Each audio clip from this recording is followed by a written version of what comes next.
Recording. All right. Hey, everybody. This is Chris Kepics here. Another exciting episode today of the Clover Street Podcast. We're here today graced by the presence of Tree. How you doing, Tree? Hey, what's up? You can still call me Greg. Okay. Okay. Yeah. So Now your gang name is Tree, right? Yeah, absolutely. That's what the gang members know you by. People know not to cross me. Yeah, absolutely. I have been watching some of your TikTok videos. What of all the social media platforms, which one are you most active on?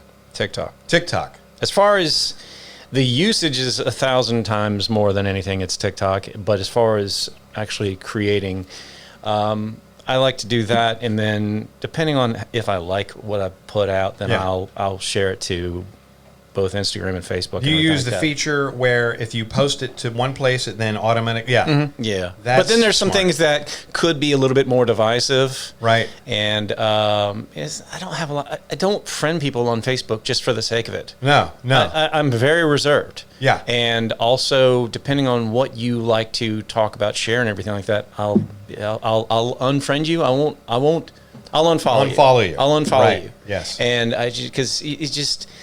If you keep on espousing the same trash or whatever, then no thanks. I don't want to hear that. So there we go. Awesome.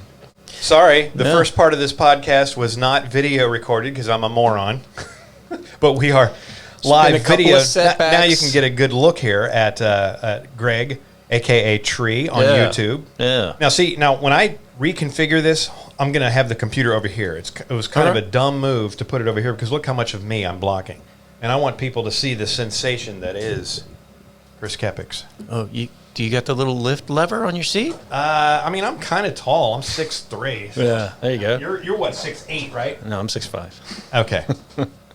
I'm to the point where I don't have to go to a big and tall to shop, but I'm taller than most. There's all my family and close friends are friends with me on Facebook. Not a lot of them follow me on. I can put a lot more risque stuff on Instagram. Mm-hmm. So I don't but I try to keep it somewhat family friendly.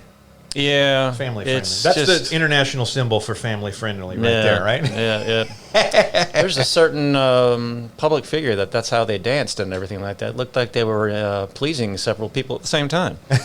Yeah. Now you do a lot of impersonations. Several, yes. Yes, you do, and I know one of your top impersonations, which I'm hoping he will give us a sample of here today, is the wonderful Bobby Boucher. Yes, sometimes. I like to just go off on a tangent, so I'm sorry if I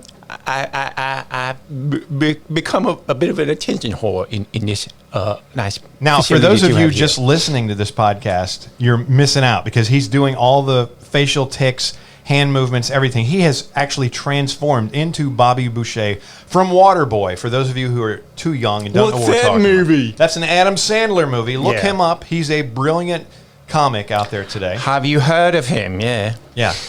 So there's not always. Sorry to interrupt. There's not always a warning before I just go into a voice. It might not be an impression.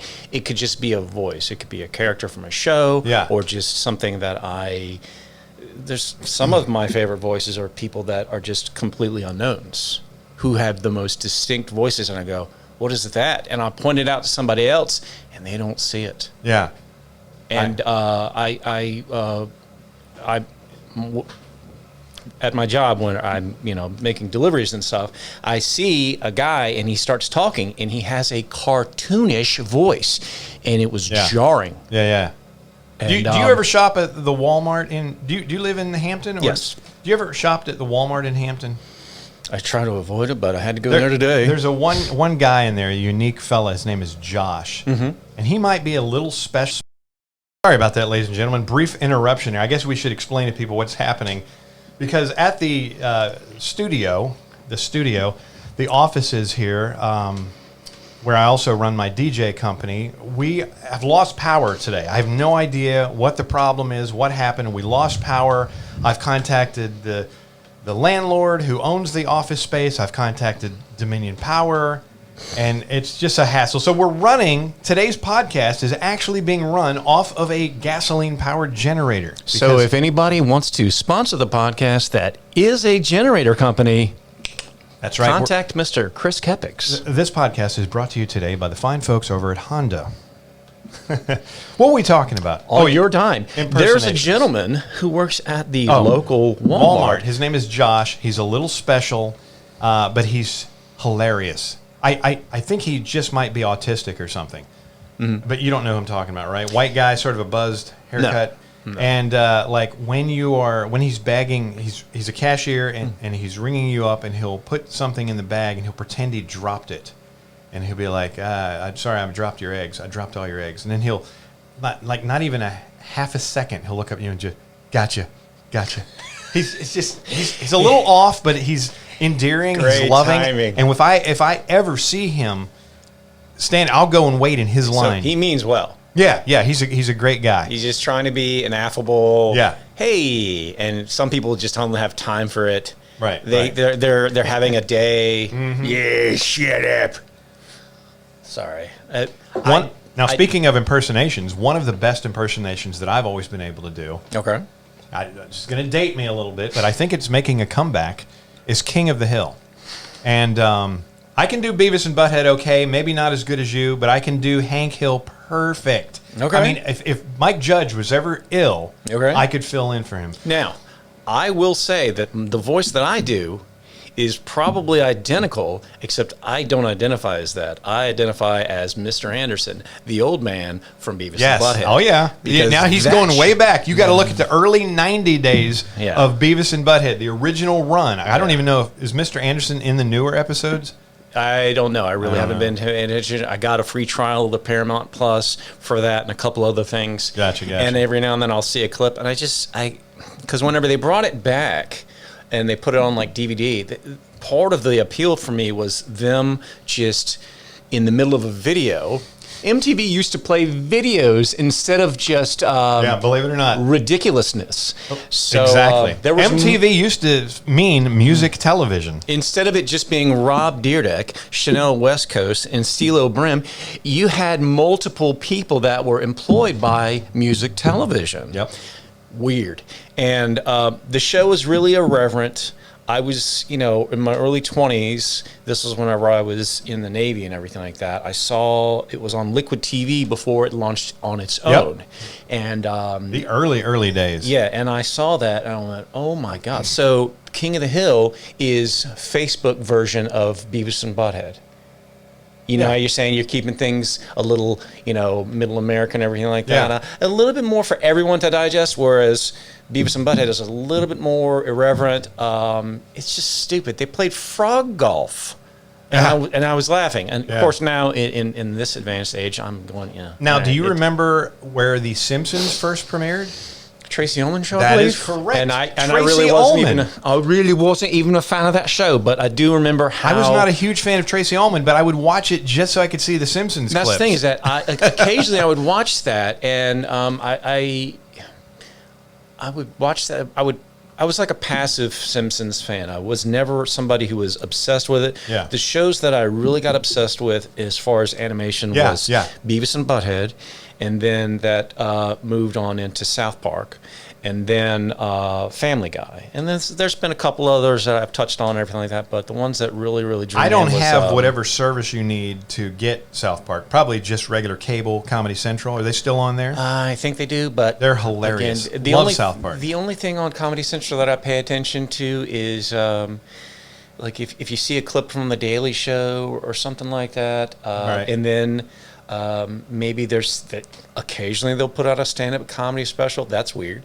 And there's tons of stand-up comedy on Netflix now. Yeah, that seems to be just it's Netflix and YouTube. It seems to be that's the landing spot, and then occasionally somebody else will kind of go us too, and you go, we're really. I mean, Amazon will do something, and then maybe something will go on Apple, and some of these things I don't subscribe to. Well, anyway, like I was saying, Bobby.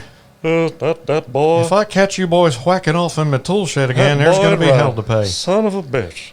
And see, the thing is that the thing that I really appreciate about someone who does the voice or an impression is you don't have to go with what the line is that you've heard. I don't have to say, she showed me her boobies. Yeah. Them too. I can still do the voice, but I can go off script. I can just riff and do whatever.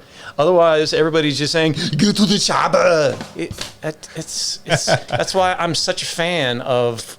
He was on TikTok, but now he's. I have never heard a woman that could effectively do a Schwarzenegger impersonation. Every man, it is a requirement when you're handed your man card. If you're a bro, you have to. Successfully be able to at least I mean it's a requirement.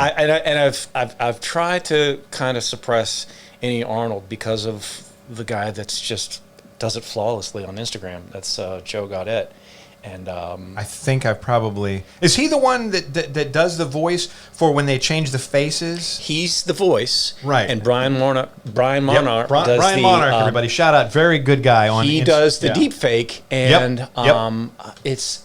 Yeah, it's amazing. Before FUBAR, at the FUBAR premiere, Joe Gaudette was operating a puppet as Arnold. Oh, was that him? That was him. I saw the puppet. So he was off screen. So he was, off to the side and everything. And Arnold's on camera, and then you could see. And they made such a horrible representation of Arnold because they took him into his current form, old, gray beard, and it didn't look good. Did you watch? Have you watched any of that show, FUBAR? I haven't checked it out yet. They actually use that puppet in the show.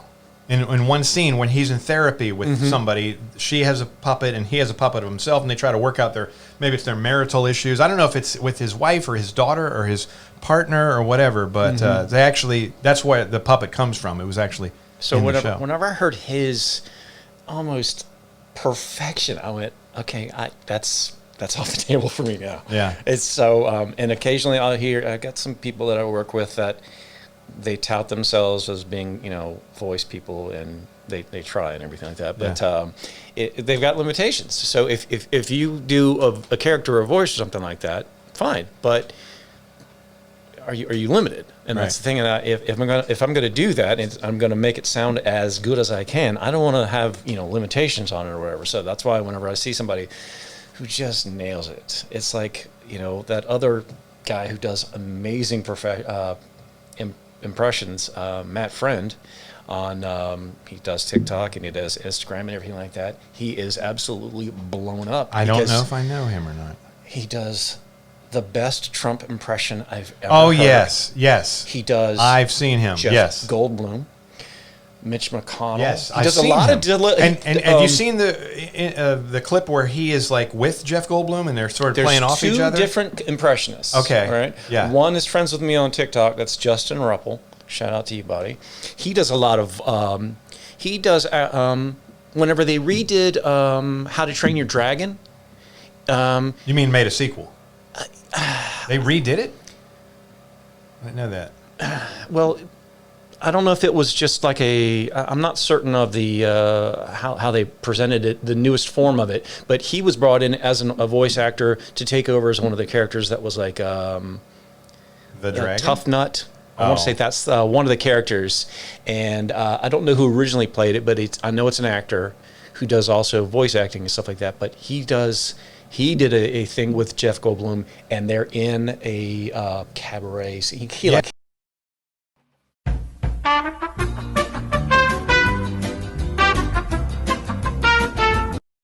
And we're back. Hey, ladies and gentlemen, thank you. We're still dealing with this whole generator situation. It kind of screws things up because it messes with the flow. I don't know if we're going to be able to pick up exactly where we left off, but we're going to get through this podcast. Gosh darn it. Thank you guys for your patience and your dedication to finish this podcast with us. You guys rock.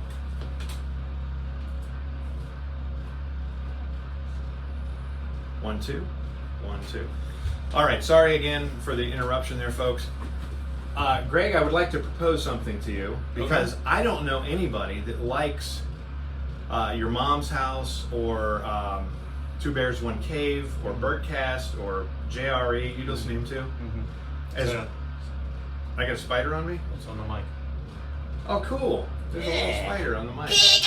We'll just... And the generator's still on. Sort of. Why is it Thank you so much.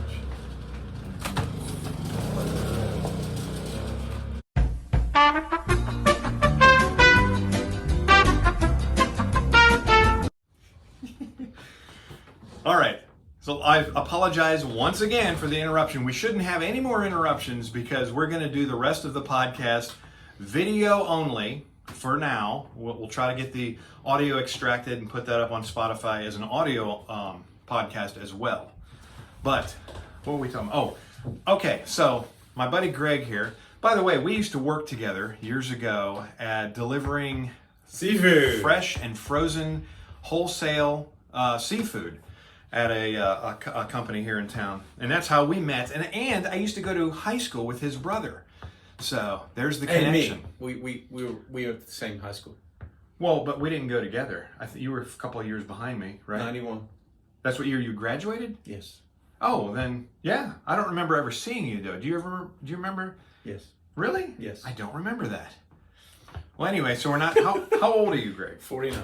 49. I am 51. Mm-hmm. All right, cool. Because I don't know anybody that's as big a fan of Bert Kreischer as my buddy Greg here, I would like to invite you. I have won free tickets from FM 99 to see Bert Kreischer in November. The 30th. Is that when it is? Yeah. You didn't already buy tickets, did you? No. Okay. I did not. I won, and unless you wanted to like go with your sons or something. I mean, because these are assigned seats, I assume. So right. I would like to extend the invitation. You don't have to go if you don't want to, but what, you got something going on the 30th or? No. Okay. Well then, there you go. We're going to go see Bert Kreischer. That's awesome. I actually went to see him last February, I think it was, at Chrysler Hall with my wife. Right. Last year, and he was great. You know, he told the machine story and everything, but we were in the nosebleeds. Right. I mean, extreme nosebleeds of Chrysler Hall, and it was kind of difficult to hear him. But I'm just such a huge fan. My wife she finds him amusing, but you know, yeah. Like I don't think she would want to probably go to the concert again. No. But anyway, so I think it's at the Norfolk Scope. He's coming November 30th, which is a Saturday. I don't think it is. I think it's like a Thursday. Really? I believe it is. Okay, well then, because it's a night. It's a. I want to say it's a weeknight, and because I have the guy who I report directly to. Yeah, it's a Thursday. All right. He's a huge fan, okay. and he's well, like, he should go too. He said he's definitely going, so I believe it's going to be him and his wife are going to go. Okay. They won't be sitting with us because I haven't seen Bert live before. Yeah, I've seen Tom because I saw Tom at the Funny Bone, and then of course. Did you really? When did Tom come to the Funny Bone? That's where you saw the picture of yeah. he But and how I long together. ago was that? That was well, he's got 2 sons now, so it was yeah. before it was whenever him and his wife were actually in town. I took a picture with him, and of course I'm slumping over, and because he's relatively tall, he's like 6'1". Right. And then of course I'm slouching down so I can get in the frame and everything like that. Right. And of course he's slimmed down immensely since then. Yeah. And then I saw his most recent. He's got his news special comes out on July 4th. On Netflix. Okay. What's it going to be called? Sledgehammer with Tom Segura on Netflix. Check it out, folks. Yes, Tommy Buns is, and so I saw him and it wasn't the Chrysler Hall, but it was a similar type of theater. And I always want to do the whole meet and greet thing, but there's so many people. He's gotten so massive and everything like that. So when you saw him at Funny Bone, he wasn't as big, I guess, right? Not nearly. He was just hanging out back. Low battery, 10%. If I put it on low power mode, I feel like it might not record. What do you think? That'd be my guess. 10%. Where is low power mode? Now I think you shouldn't exit out of there because it might stop recording. Well, let me see. We're gonna pause it real quick. We'll be right back.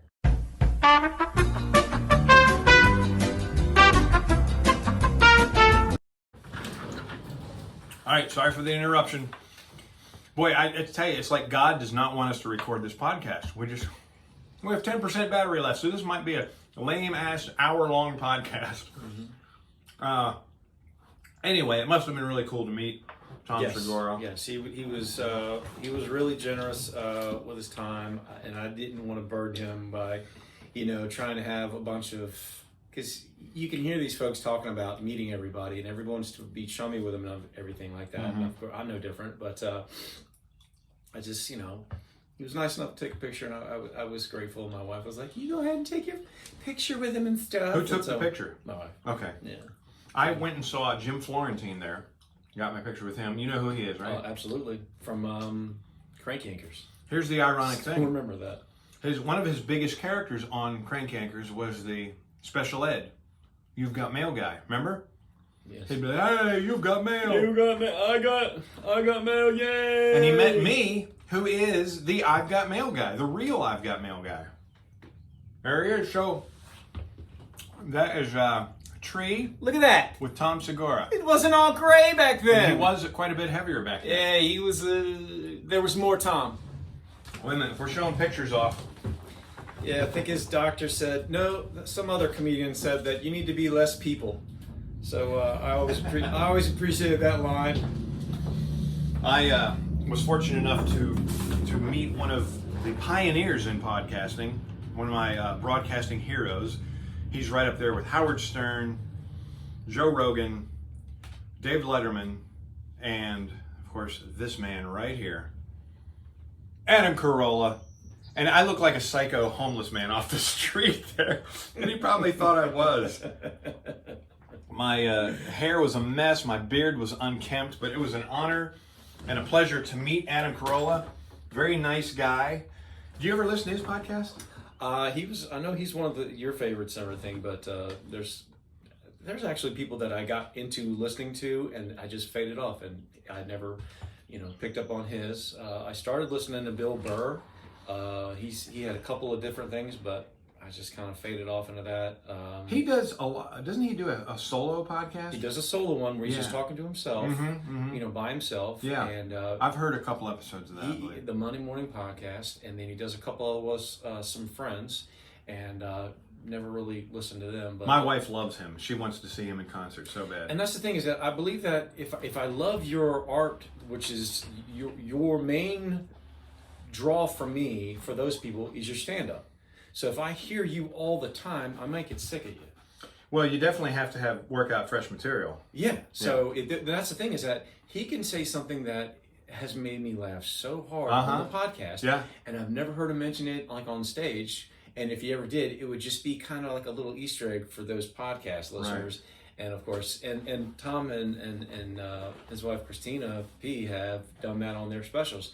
They'll just add a little bit of a show reference, just as a nod to fans of the show, and I'm always grateful for that. I thought of a funny story. This is back when we used to work together. I don't know if you're going to remember this or not, but I told you that I was working out a little comedy bit of where I could tell people that, how a lot of people, and especially Greg here, he is a very talented burper. He can burp on command. He can do a Revenge of the Nerds booger burp on command, just like that. No soda required. But I have the ability to say people's name with my farts. But your name has to be Bert, Brent, Brant. If I'm sitting in a shower chair, in the shower, and I'm completely naked, I think I can say Lloyd if I catch the bubble just right. And I was telling Greg about this, and he said, and I know there's not a lot of Vietnamese people in the crowd, but if your name happens to be, do you remember that? Do you remember saying that? I'd like to think that I. It just struck me as extremely funny. I know there's nobody in Vietnam with that name, but I mean, it could be. People like to go off the board with their not normal names, so I don't care what nationality you are. If your name happens to be, I just gave you a shout. And I also remember you had said that you were considering. We were talking about local comedy clubs earlier, Kazi's. Yep. You were considering going and doing open mic night, which is every Thursday night, and you still have not done that, right? That's not true. You've done it? I've done several. What? Yes. Dude, please put me on speed dial. I will come. I will. I haven't been in years. It's been a very long time. Well, how did it go? The very first time I went, I was really pleased with what I did. I was really nervous. I was paying attention only to my material. I was not riffing off the audience. No, not at all. What'd you do? About 5 minutes? Yeah, maybe 3 to 5 minutes, something like that. Yeah. I was so apprehensive, but I had several people come up to me afterwards, and they were just, "That was your first time?" I said, "Yeah," and they were like, "Wow." And I didn't crush or kill the room or anything like that, but I was happy with my effort. But there was another time, and something that I did not realize was that they like to have a meeting with all the comics and let them know this is what we will and will not allow to be said. Really? And I did not attend the first meeting and the second meeting. Can you talk about what? And the second time, I did not go to the thing. I started dropping F-bombs. They would rather you not do that. They don't want you to use F words if you're just starting, because some people think that the usage of you can curse on here, by the way. That's fine, yeah. But they just were adamant about don't just go up there and be like dice. That doesn't need to be your crutch. Right. And I wasn't saying fuck this, fuck that, fuck him, fuck her. Right. I just wasn't censoring myself. Right. And I said fuck maybe 14 times in a 3-minute set, and they were this close to banning me forever. Really? From ever performing in there. Did they? And I said I didn't realize that. And you didn't know until you were done. I did not mean to disrespect the club, because if the club owner has that preference or anything like that, even though I disagree with that personally, it's not my venue. Is that a family-friendly, clean comedy club then? No, it's not that. It's just that you got to earn that. Okay. I understand that. Because later on, I was at work, and I was making deliveries, and I was talking to, and I happened to be delivering at Busch Gardens. And one of the guys that was there was very funny, and he had a good rapport with the guy. And this guy's really funny. And then I let him know that I had, aspirations of trying to do stand-up. And he goes, "Really?" And he goes, I've done stand-up for like 20 years. And I go, "What?" And I'd never heard the guy's name. This guy was amazing. He drove down, and I'm assuming he lived up in Williamsburg. And so he drove down to the club at Kazi's, and he performed. He took off his glasses. That was his little. I don't see any of the table talk that might be occurring. I'm just focused on me. I'm comfortable. I don't have any distractions or anything like that. And he just turned off the white noise in his own head, and he absolutely murdered, and I loved it. And then Rich Voss is an amazing comedian who was on Last Comic Standing. His wife, Bonnie McFarlane, is an amazing. They do podcasts together. She's an amazing filmmaker as well as comedian. He gets up there and he murders the room. Yeah. And then I get up a little while later on, and I didn't realize I was coming to Hall of Fame night tonight. Shit. Yeah. And then I was happy with my set. But I did have one set where I almost fell flat on my face. Literally. I sat. This was your third time? No. This is I'd done it a handful of times. Okay. I wasn't going there every Thursday night. I was going there, and sometimes I would invite people that were my friends. Right. But some people, their availability, is probably not there to come out on a weeknight. Right. And just go to basically a small place and hang out or whatever. And instead of taking the normal route to get on the stage, which has stairs, and it's like a path, I decided to step up onto the stage, and I misjudged the step. Oh no! And I kind of stumbled. Just a little bit. And out of frustration, I was so mad, and I was instantly embarrassed that I slapped the stool that was on the stage, in case you felt like sitting on the stool. And the MC did the most welcoming and warming thing, that you can do to not embarrass you, by saying, "Dude, just leave." He said that? He just said that right to my face in the microphone. "Dude, just leave." And I wanted to kick the shit out of the guy right there, because I already did that to myself, and then you just going to add that little cherry on the icing, and I was so So humiliated. you didn't leave, right? No, I got up there and I kept going, but I couldn't recover. Was that the last time? No, it wasn't the last time. Oh, okay. You got to invite me next time you're there. I will make it a point to go. Yeah, for sure. If you do it again. Right. It is, and I'm always thinking of stuff, but sometimes I'll jot it down or put it in my notes app or whatever. But I one time went to Virginia Beach and went to a class. They took a. It's like they took over one of the theater, like think of a movie theater, and then they just shut down one of the theaters so that you can have the similar thing, like open mic. Okay. And I did not do the pre-show thing with the guy that ran it, who was a local comedian. Okay. And I guess he's showing the light. And you gotta pay attention to the light, and I didn't. I went right through it, and I was in the middle of setting something else up, and he just came on the stage and took the mic from me, and he immediately was just like yelling at me and everything, and I just was. And this was immediately just. I felt so little. I think if I'm not mistaken, Funny Bone offers comedy classes. They do. Mm-hmm. Have you ever done one of those? I have not. You ever thought about it? No. Okay. No, I have no interest in taking any comedy classes because. If I'm going to, I'm gonna succeed or fail on my own.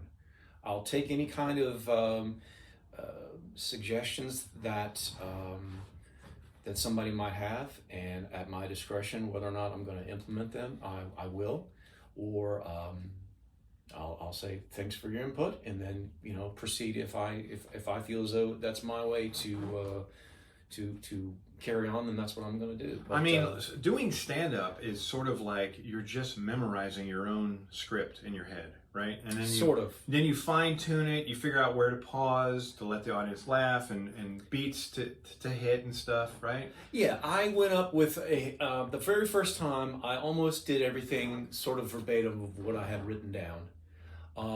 And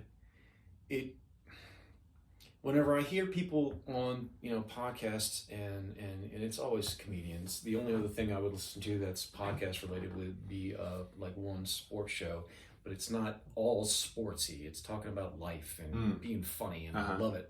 And but comedians talking about writing on stage, you have an idea what you're going to say, but you can go off script. You can ad lib, or you can play off. Sure. You can let it sit. Yep. And some comedians like to let the uncomfortable silence sit there. Right. And I've definitely noticed some that. people are. Anthony Jeselnik is a perfect example of someone who can just let the uncomfortable silence sit there. Yeah. While he waits for you to just be like, what's he gonna say? Yeah. And then he zigs, and you go, I didn't see that coming at all. And that takes a confident comic, right? Yes. An extremely confident comic to let silence happen. Yeah, That's why when you watch sitcoms, it's like Big Bang Theory. There's a joke, you can count it almost every 90 seconds. There's, or less. Mm-hmm. There's one, and that's not how real life is, but I could. It's just much better when you're in an intimate setting. The last comedian I saw at Funny Bone was Craig, the dude that plays Daryl from The Office. Daryl. Yes. You know who I'm talking about. Craig Ferguson. Or Craig Robinson. Yeah. Craig Robinson. Yeah. Talented pianist. And that was his whole act. He had a keyboard in front of him, and he was just doing musical comedy, basically. And he looked over at me one time because I happened to be... It was funny. I squeezed in. I didn't get my tickets in time, and it was almost a sold-out show. I managed to somehow... They let me... One guy, and I went by myself at the time because nobody else was free, and they put me right up front. And he looked over at me. That's fine. One time. Unless they see something and go, I'm attacking that. All he said to me was that I have haunting eyes. I have haunting eyes. That's it. But other than that, he was hilarious. He reeked of weed. But that's fine. And I think he put on a lot of weight from when he was on The Office. Right. But he was funny. I enjoyed him. He's have you seen a lot of comedians? Have you been to a lot of? I have seen. I've seen Tom Segura twice, one in the theater, one at Funny Bone. Of course, I performed at Kazi's, and I saw Rich Voss and seen him there. And Are you saying Voss? VOS. Okay, yeah. I've heard of him, I think. He's No, maybe I haven't. 5% remaining. No, Jesselneck I've heard of, not... Oh, crap, okay. Yeah, we probably only have about 10 minutes left or something. Are we still recording? Okay, sorry. So Who I've else? seen Brad Williams is a little person. Yes. I've seen him. Yes, I've heard of him. He's amazing. Yeah. And his opener was his name is Michael Malone, and I love them. I have a picture of the both of them. Yeah. If it's still on. You ever seen Josh Blue? I've not seen him live. I feel like I've seen him before. I have seen Josh Blue, but I don't think I've been in his audience. What is the black guy from Police Academy who makes all the Michael Winslow. Yep, saw him at the Funny Bone. I know he's played at Kazi's before. Has he? Jimmy Walker has played there Yep. as well. Yep. Who else? Pablo Francisco. Okay. He does a lot of voices, and he's like a mixture of Michael Winslow and who else? And but he also does great impressions. He's the guy that really did, like nobody else. Frank Caliendo came up with an impression, and everybody went, "I didn't realize that you can do that." John Madden. It was John Madden. Yeah. And you go, "Oh my!" And you can't do John Madden.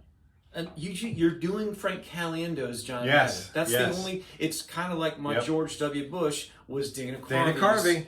That's wild. That is weird, wild, wacky, crazy, kooky stuff. I did not know that. Not gonna do it. Not gonna do it. And that's Dana Carvey. You're doing an impression of the comedian who mastered their impression.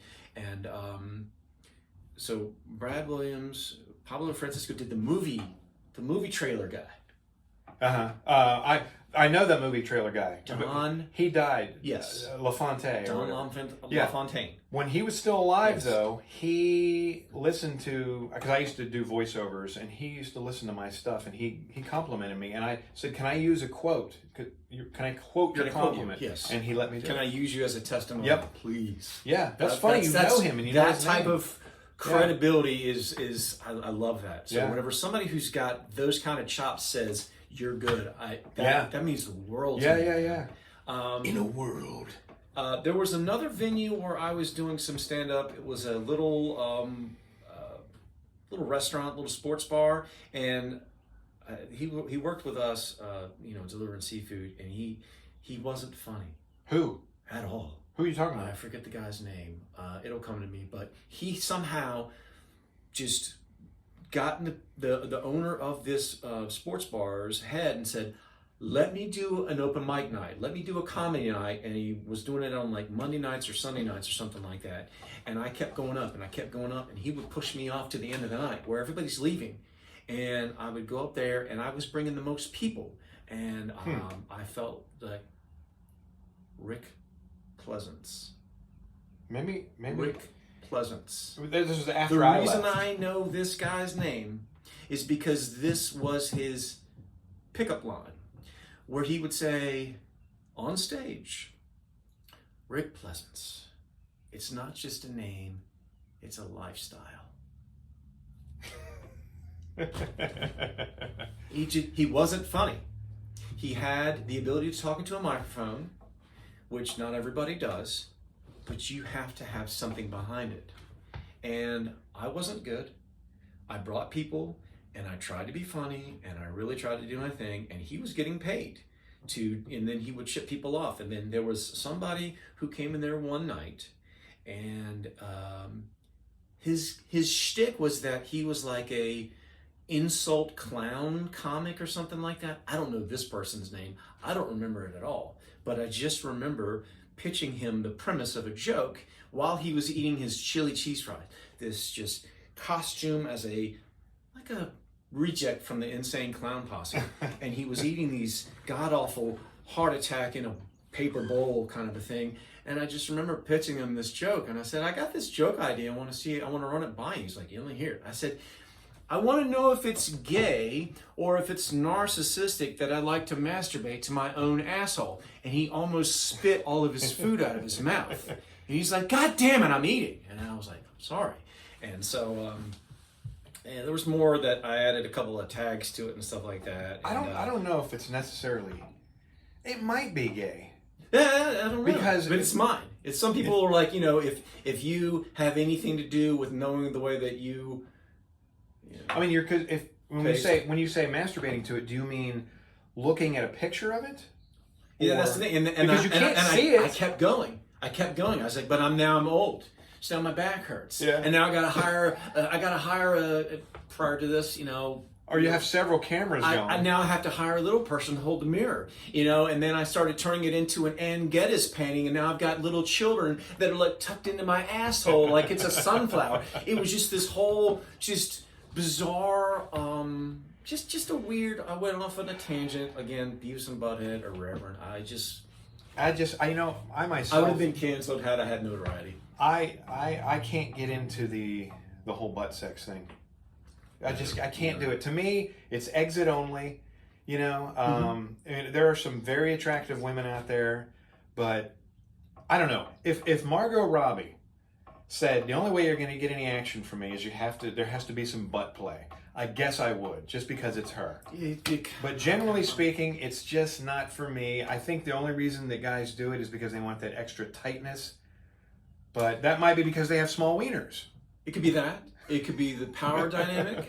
Yeah. But there are. Well, that's definitely what it is in prison. But there are some people. Yeah, I own you. Yeah. There are some people that just genuinely that gets them there, and it's either the man or the woman. Yeah. Or the man, whatever however you get down. I probably shouldn't use that voice. But I mean, to each their own. It's just me particular. It's just not my thing. I had one instance where someone said, "You know what I want to do?" And I went, "You want me to put in your?" And so, what was his name? It was nice. It was tried, and it was immediately unsuccessful. I went, no, I don't have that kind of patience. Yeah. And back in the day when I was first starting out in my sexual conquest, we tried it a few times, and even when the girl is relatively clean, there's still just air in there that smells like it just smells like farts. And with the rubbing and the friction and the in and out stuff, there's fart smell in the air. Yeah, there's no way to really get over that. Yeah. And whenever you might hear somebody who and they didn't have bidets back then, not like they do now, where you can just attach them. Yeah. So. But one time I was fooling around with this girl. I'm not going to say her name, obviously, but I wanted to test the waters. Mm-hmm. So I put the finger up there. Right. And as far as I could, and I wiggled it around a little bit, and I actually touched a turd. I touched a turd. And so that it completely killed it for me. I think sounds like a shit day. I think that is the last time I ever even thought about doing that. It's just not my scene, man. I don't know. Adam Ray does a beautiful podcast a brilliant podcast, I should say, called About Last Night. He does a lot of impressions. Anytime he drops that little drop the mic joke or something like that, it could be him or his guest he likes to do. We'll be right back. I should have said that as opposed to good night.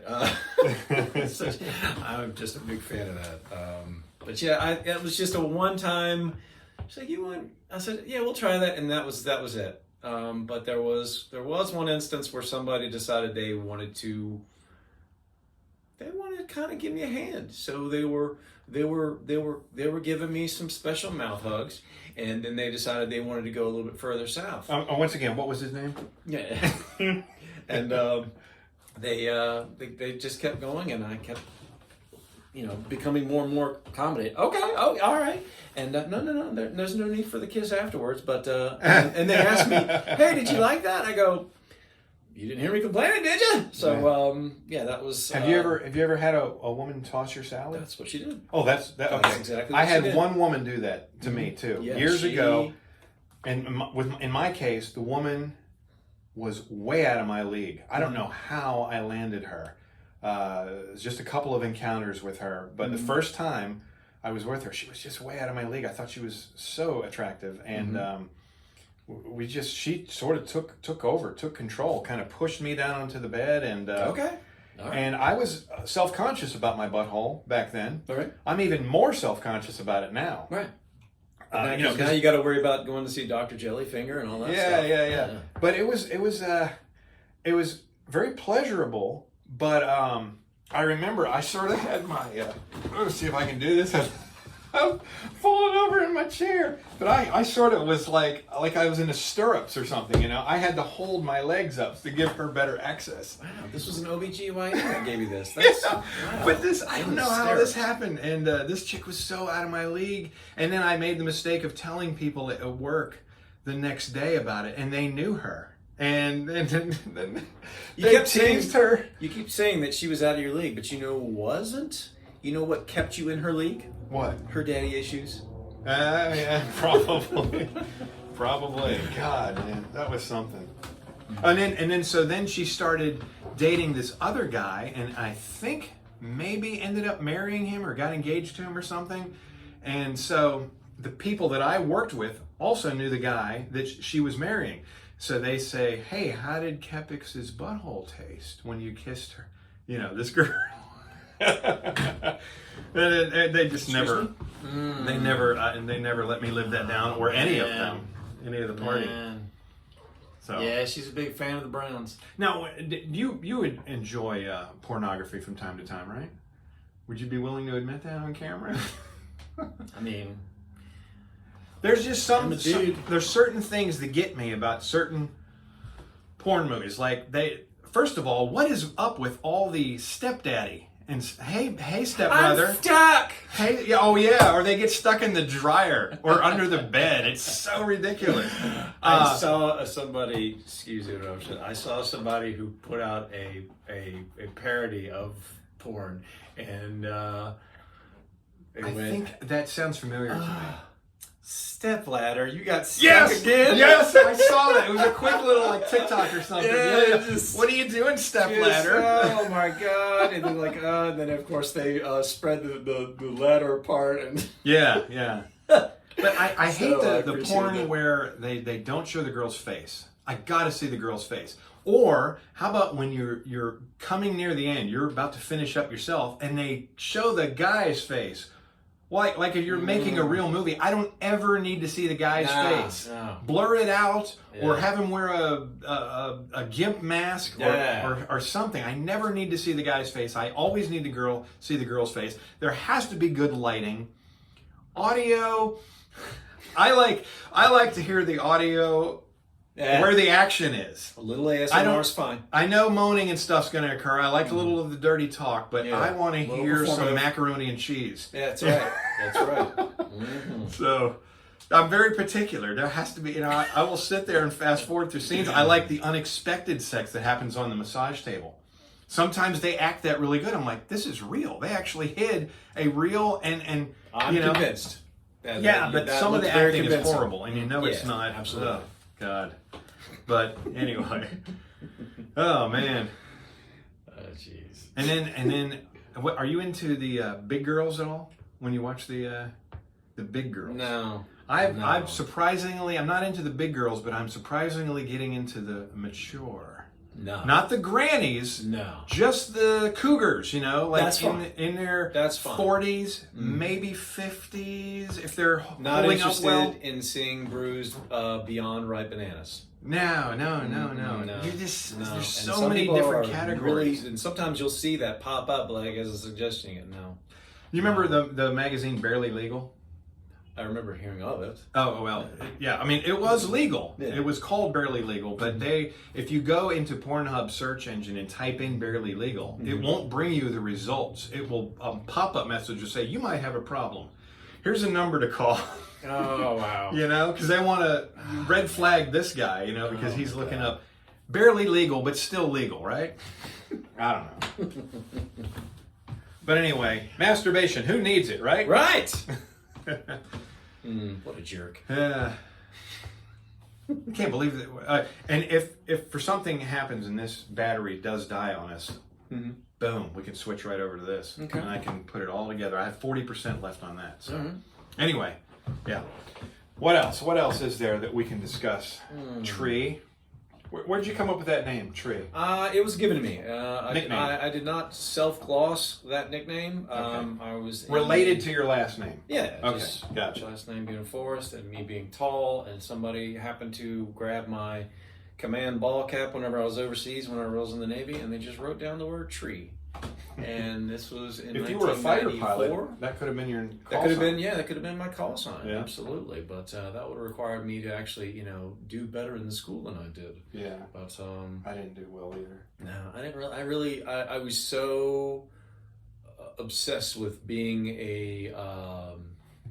just a ladies' man, but I had zero Game? zero charisma. Yeah, I had zero. I had zero confidence. I was so worried about what you thought about me that that made me really just timid. Did you use comedy or humor as an icebreaker in a lot of situations? I tried to, but sometimes I was just intimidated by basically your looks. Yeah. And in retrospect, some of the people that I was pining over at the time, it was based on proximity, and it's like kind of a good enough kind of capacity. It wasn't that they were super, super hot or super slutty or anything like that. It was just they were... It seemed as though they had that proclivity to be, sexually active, and since I was not, I was trying to avail myself to them and say, hey, I would gladly, take me myself, take me under your wing and show me a thing or two, but it wasn't until I was overseas, and I don't know what caused this revelation that I just said, you know what? From now on, I can care less what you think about me.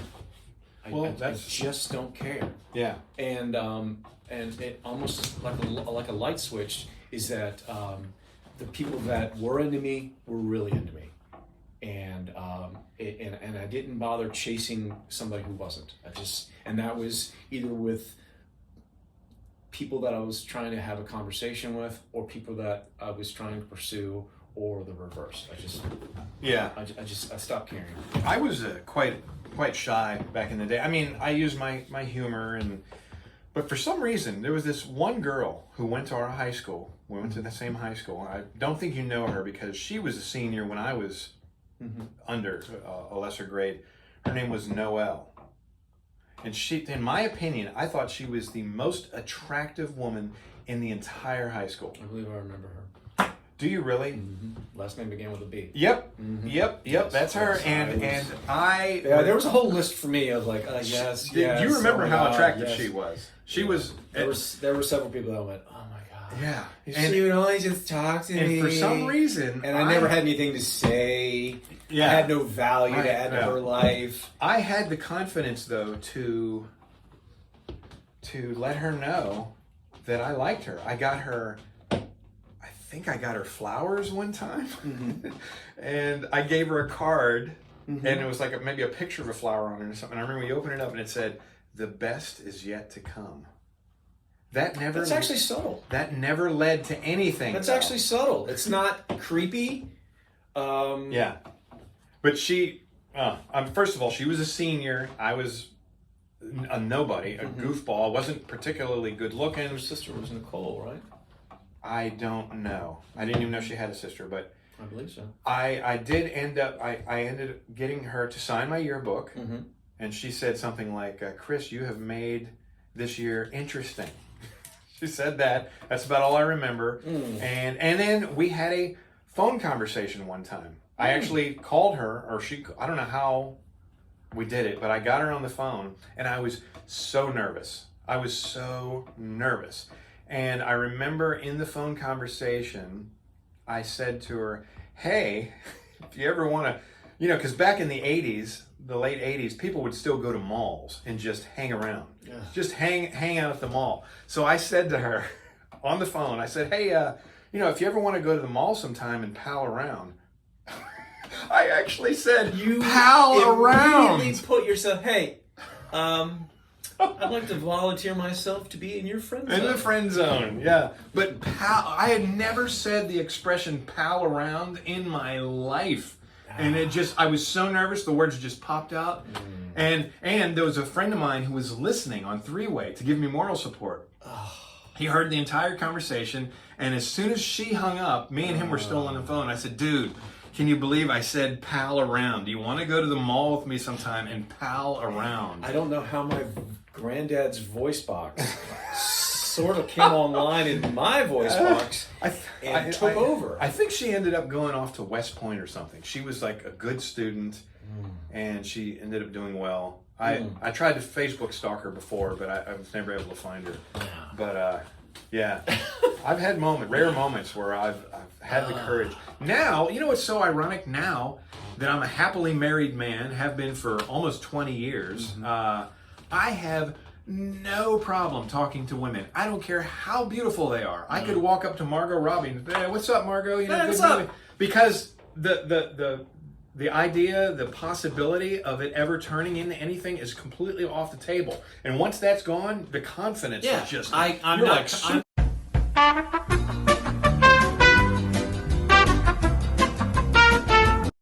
what was I saying? So because there's zero chance... You're not approaching someone and you don't pose a threat. Right. And because I am a full-time DJ. I'm a disc jockey. I'm a resident DJ at a local business a few nights a week. Plus I do weddings and it's, when I'm in the club that I am a resident DJ, I DJ all the time. There's beautiful women all over the place, and they come up to me a lot.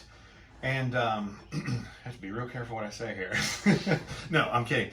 But I always wear my wedding ring, my wedding rubber band, whatever you call it there. And as soon as they start striking up some kind of conversation with you, I pretty quickly say, you know, my wife is an Aries too, you know, because the pickup line, what's your sign, you know? And that also lessens the threat for her. She feels more relaxed now. Oh, this guy's just told me about his wife. Yeah. Some married guys will talk to women and they'll never mention they have a wife. Yeah. That's very sus. Yeah, well... You know, it can be, but I'm not as apt to use that terminology. My son's in college, and he's bringing home some of these terms, and I go, "You're exhausting me." I'm not saying to learn new words. You know, if it's an incredibly attractive woman and she's being a little friendlier than she should be, I see nothing wrong with mentioning that how happily married, or you know, I got to stop and pick up some Pampers on the way home. That's right. Oh boy, should not have had Chipotle. I've actually never eaten Chipotle, but I ate there the other day. Happy diarrhea. Not bad. Did you know that Moe's? Welcome to Moe's. Yeah. You know Moe's. They got rid of pork. They took pork off the menu completely. I went in there the other day. I was going to get a pork home wrecker. And we don't have pork anymore. We just took it off our menu. Pork. So I went to Chipotle. Okay, well, I'm going to be leaving then. I'll probably never set foot in here again. And I went to Chipotle because I love pork. I actually like when they put pork and chicken in there sometimes. There are some hacks for them to hook you up a little bit if you know what you're doing when you go to places like Chipotle. Oh, yeah, dude. There's a couple of people that are a couple of content creators that will give you like a shortcut on how to order things from the secret menu, and I love that. I'm not as much of a glutton as I used to be, but because I'm tired of waking up in the morning and just going, why do I feel like this? Oh, because it's Tuesday and you had like 3 beers last night, and then you had like, you know, several trips to the pantry. So I'm trying to be a little bit more mindful of that. So you know, it's also helping out with my sleep a little bit. So yeah, I'm trying to be a little bit better. So yeah, I don't know if you know this about me, but I actually have a small farm where I live. Oh, okay. I have pigs, I have chickens, ducks, rabbits. Okay. And we raise the pigs are potbelly pigs. So they don't really yield a lot of meat. If you're trying to raise pigs for meat, there's special breeds that you can get that produce. The ratio of fat to meat is just not worth it. No. So I guess they're more pets. Yeah. Nuisances. Right. But or they'll help out with whatever kind of if there's some type of I don't know if they help out with any growth. They help out with leftovers. Oh yeah, absolutely. Leftovers, and so it's a good way to get rid of it. And then I also have chickens that we just raise for eggs. I used to raise them for meat too, but it's just so much work too. Yeah. I mean, if you can go to Walmart and buy a whole roaster chicken for like $5, or go to Costco and get a rotisserie, it's why go through all the hassle? No. But we get the chicken and the ducks for eggs, and then the rabbit we raise for meat. And I just substantially cut down the population of our rabbits, because at one time we had like 40, 50 rabbits. Wow. And man, it was costing me like $100 a week to feed them. Oh man. So it just got a little out of control, and I'm down to like 2 rabbits now. Nice. And we're just going to take a break, because that's like almost like a car payment. You know? Well, thank you. Yeah. Do you have any pets? No, I've got a child that's allergic to the world. Really? He's allergic to seafood. He's allergic to seeds. He's allergic to peanuts. Can he be in the room with peanut butter? Yeah. Okay. But the first time that we learned about his allergies, he happened upon a little more of the mini Snickers. Those are the nuts that got him? Yeah, and so he ate it, and then he immediately had a reaction to it, and then, my wife, emergency room? Instincts took over, and she, was able to, and then she was able to go and get him tested for all the different things that he was allergic to. Yeah. His back, because they have to actually subject him to being exposed to all these different things. His back looked like it was just, his white skin on his back, and then just red. Are these all the little and it looked like someone was playing Battleship on his back. What were some of the things that created the biggest red marks? Dogs, cats, nuts, seafood. God. That's horrible. You don't have any of those allergies, do you? Does your wife? No.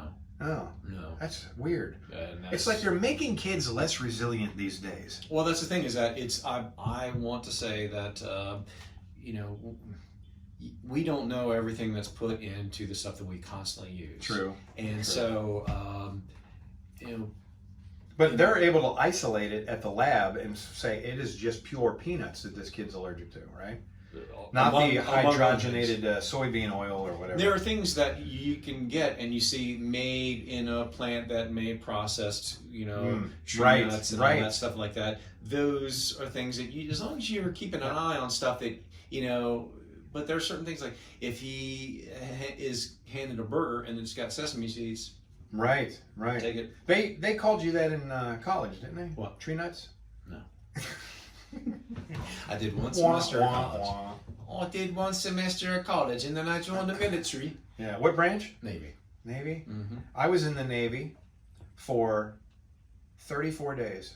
Awesome. Yeah. I got you beat by, I was in for 3 years, 8 months, 24 days. Okay. Yeah. So I almost made my obligation. I didn't make it. I would have gone to 4 years, but whenever I went to Hawaii, I had to sign an extension, so there was no way I was going to get to only 4 years. You went to Hawaii? I went to Hawaii. Wow. I always wanted to go to Hawaii. I went to Oahu, and how long were you there? I was there from.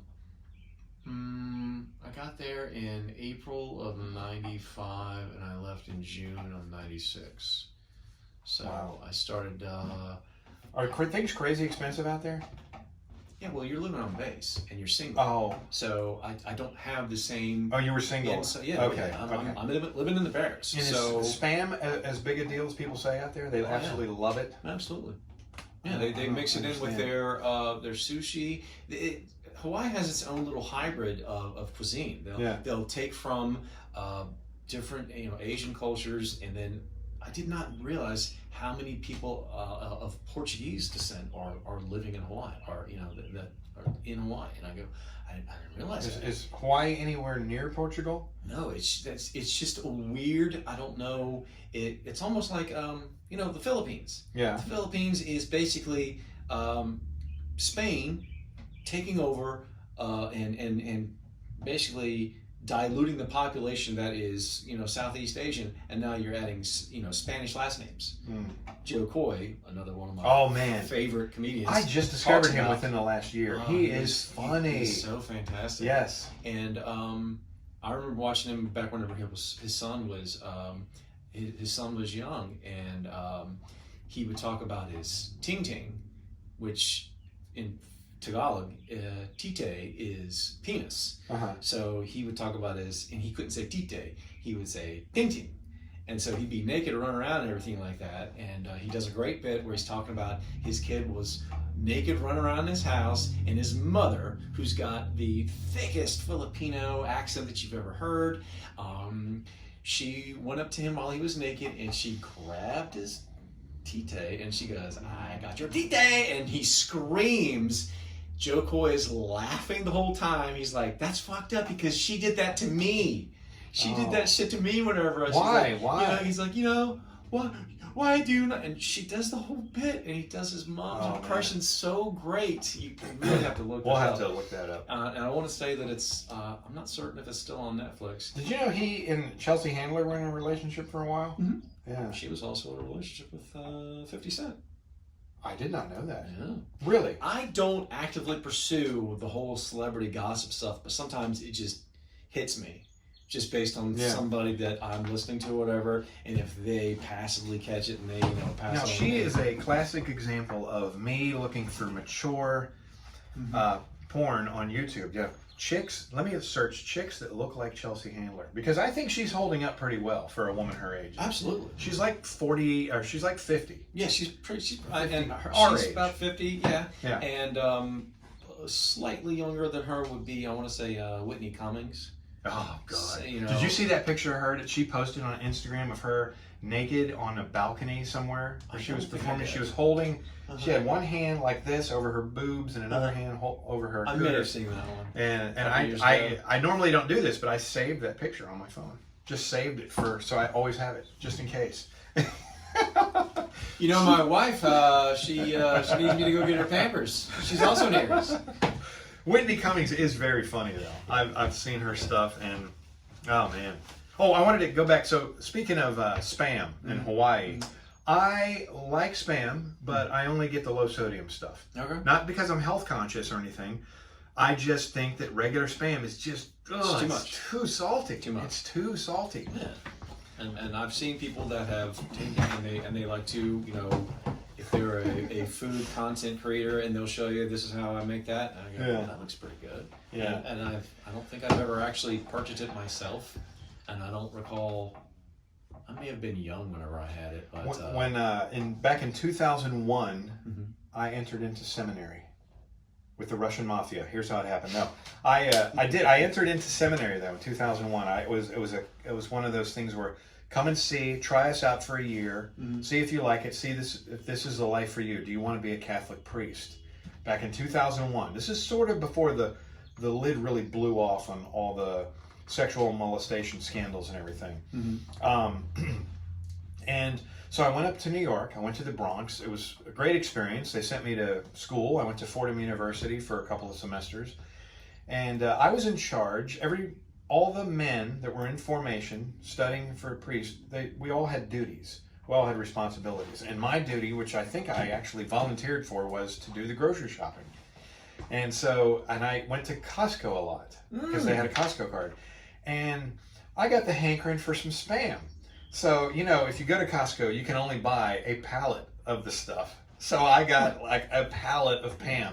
It wasn't actually a pallet, but it was like maybe 25 cans of Spam. Why is there a forklift? Then the head priest dude or whatever was like, "Why did you buy so much Spam? Nobody here really even likes Spam."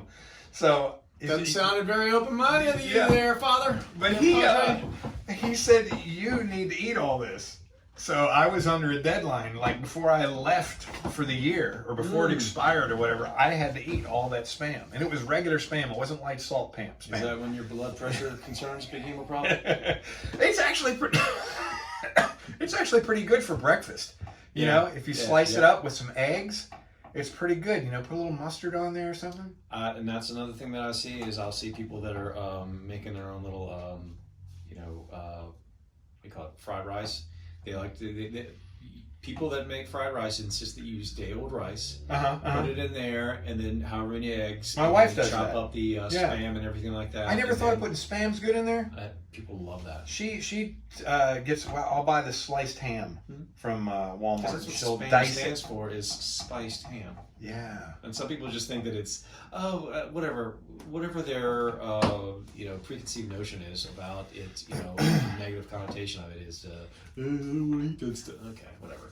But some people love the potted meat and crackers. Not really my thing. No. My wife likes the vegan. I don't know if she still does, but I went through a stage of that back when I was a lot more horrible. Eating that terrible. There was a time where my go-to snack was easy cheese and Pringles. That's the aerosol cheese, right? Yeah, like just the cheese. Yeah. And I would just take and I would eat almost Pringles. an entire sleeve of Pringles. God, that sounds and unhealthy. just put oh my God, the sodium and the yeah. Saturated fat. Ugh. Yeah. Now I'm getting to the point where after I eat something, it's like if I still feel any aftertaste, I'm getting to the point where I'm so finicky about it. Like, I think I should go brush my teeth. Really masculine stuff. So, my wife one time said that I don't know if it was her or a friend of hers. She was saying that her teeth felt so yucky after something she had eaten, or she hadn't had a chance to brush all day or something. She said that it felt as if each one of her teeth was wearing a little sweater. A sweater. I just feel the need to go brush. Yeah. The first thing that I did as soon as I hear those words was my tongue went across my teeth. That's just let me just wipe that sweater off. Nah, it just felt. But going back to seminary real quick, of course I didn't last. I just did the 1 year. And I was actually in New York City, in Manhattan, when 9/11 happened. So I was in Harlem, and like the first plane hit, we were watching it on TV. I went outside, walked down to the corner where you could see all the way down the island, and I could see smoke, just billowing. But not to get in the whole 9/11 story, but near the end of my year, when I realized that it wasn't for me, I didn't want to be a priest. I didn't want to completely close off the idea of maybe someday getting married and having kids. I decided to call the Howard Stern Show. Did you ever hear that? I don't believe it. I have it on, and I call up Howard, and I'm telling him about that it's just not for me. And we were talking about because the top had just blown off. There was all these allegations, so that didn't help. Plus, most of the other students that I was in seminary with at the time were gay, and so I was talking to Howard about that. And it was a very controversial phone call. And my God, if the people that I was in seminary with, if the leaders, the instructors and stuff had heard that interview live on the Howard Stern Show while I was there, they'd have been like, get your stuff and get out right now. Because, it was unreal. And that's the thing that I've noticed over the years is that whenever somebody is in such denial about what they are, that they'll go to some type of reverse personality, they'll just perpetrate that, and you just go, you're just lying to yourself, and then sometimes someone else will espouse to, they'll make accusations of others, and then later on it comes to light that they're the ones guilty of the exact thing that they were pointing at other people. Just like the televangelist talking about how wrong prostitution is, and then they get busted with. And they're having they're having they're completely denouncing people for your choices and your lifestyles and stuff like that, and they're doing the exact same thing. And I go, a little hypocritical. And I learned that whenever I was still in church, living with my parents. That's whenever I kind of on my own decided that I'm not a person that wants to have anything to do with any form of religion. Yeah. At all. I still have some virtues that are based in that. Well, it's hard to shake it completely when you're born and raised in that environment. But the sake of being thoughtful and nice, it's just because the person that you're trying to provide something for, I just want them to be okay. Yeah. Nothing more. Yeah. And I don't want them to see me doing it and think it's because of something else. It's because I'm just wanting to be nice. Right. Nothing more. Right. And if I'm kind to somebody, or if I see somebody who's a little child or something like that, and just if they don't have any, if they don't have a frequent interaction with someone that looks like me, I want that one time that they have an interaction with that someone looks like me to be pleasant. Now, that's not always the case, because someone could start off, I'm going to start off being as nice to you as I can be. But if you start off things and you're a pile of shit, or if you're rude, or if you're completely oblivious to the rest of the world, I'm in the store today getting a couple things before I head over here, and there's an asshole that's just walking there just completely. This, I guess, is giving you instructions on how to walk. Yeah. So I will actually say that to that person. What Can you at least look where you're walking? Oh, wow. You do that? Yeah. And then on the way out, same store, I've got a 40-pack of water and then, my deodorant in the other hand. And this lady stops her shopping cart 3 feet outside of the exit door. Oh, yeah. And I said something. Yeah. That's a great place for you to stop. Right outside the door. What was and her I reaction? believe her response is, "You'll be all right," or something like that. Yeah. But dude. I'm not going to come at you and say something like, I'm not going to, bring a physical threat or something like that. Like, I'll beat the shit out. No. I'm not going to do that. Of course not. But I'm going to point out you are what I like to call a human coagulant. You're stopping the progress of the world around you.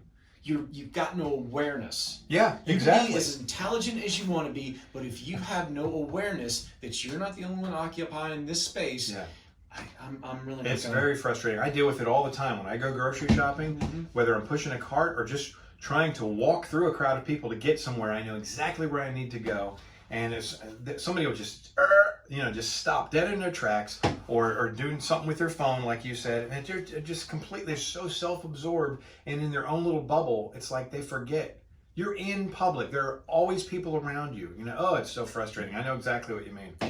And so the older I get, and I'm just trying to impart that wisdom that I can with my two sons to let them know, you have to be aware.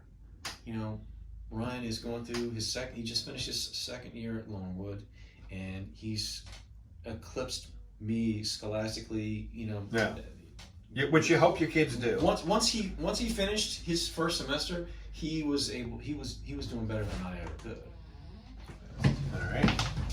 Oh, and let me close this door. Okay. Excellent. I was going to say. I was going to close this one because you're starting to have some visitors. With that door? Yes. There's starting to be a couple of visitors. Oh, okay, sure.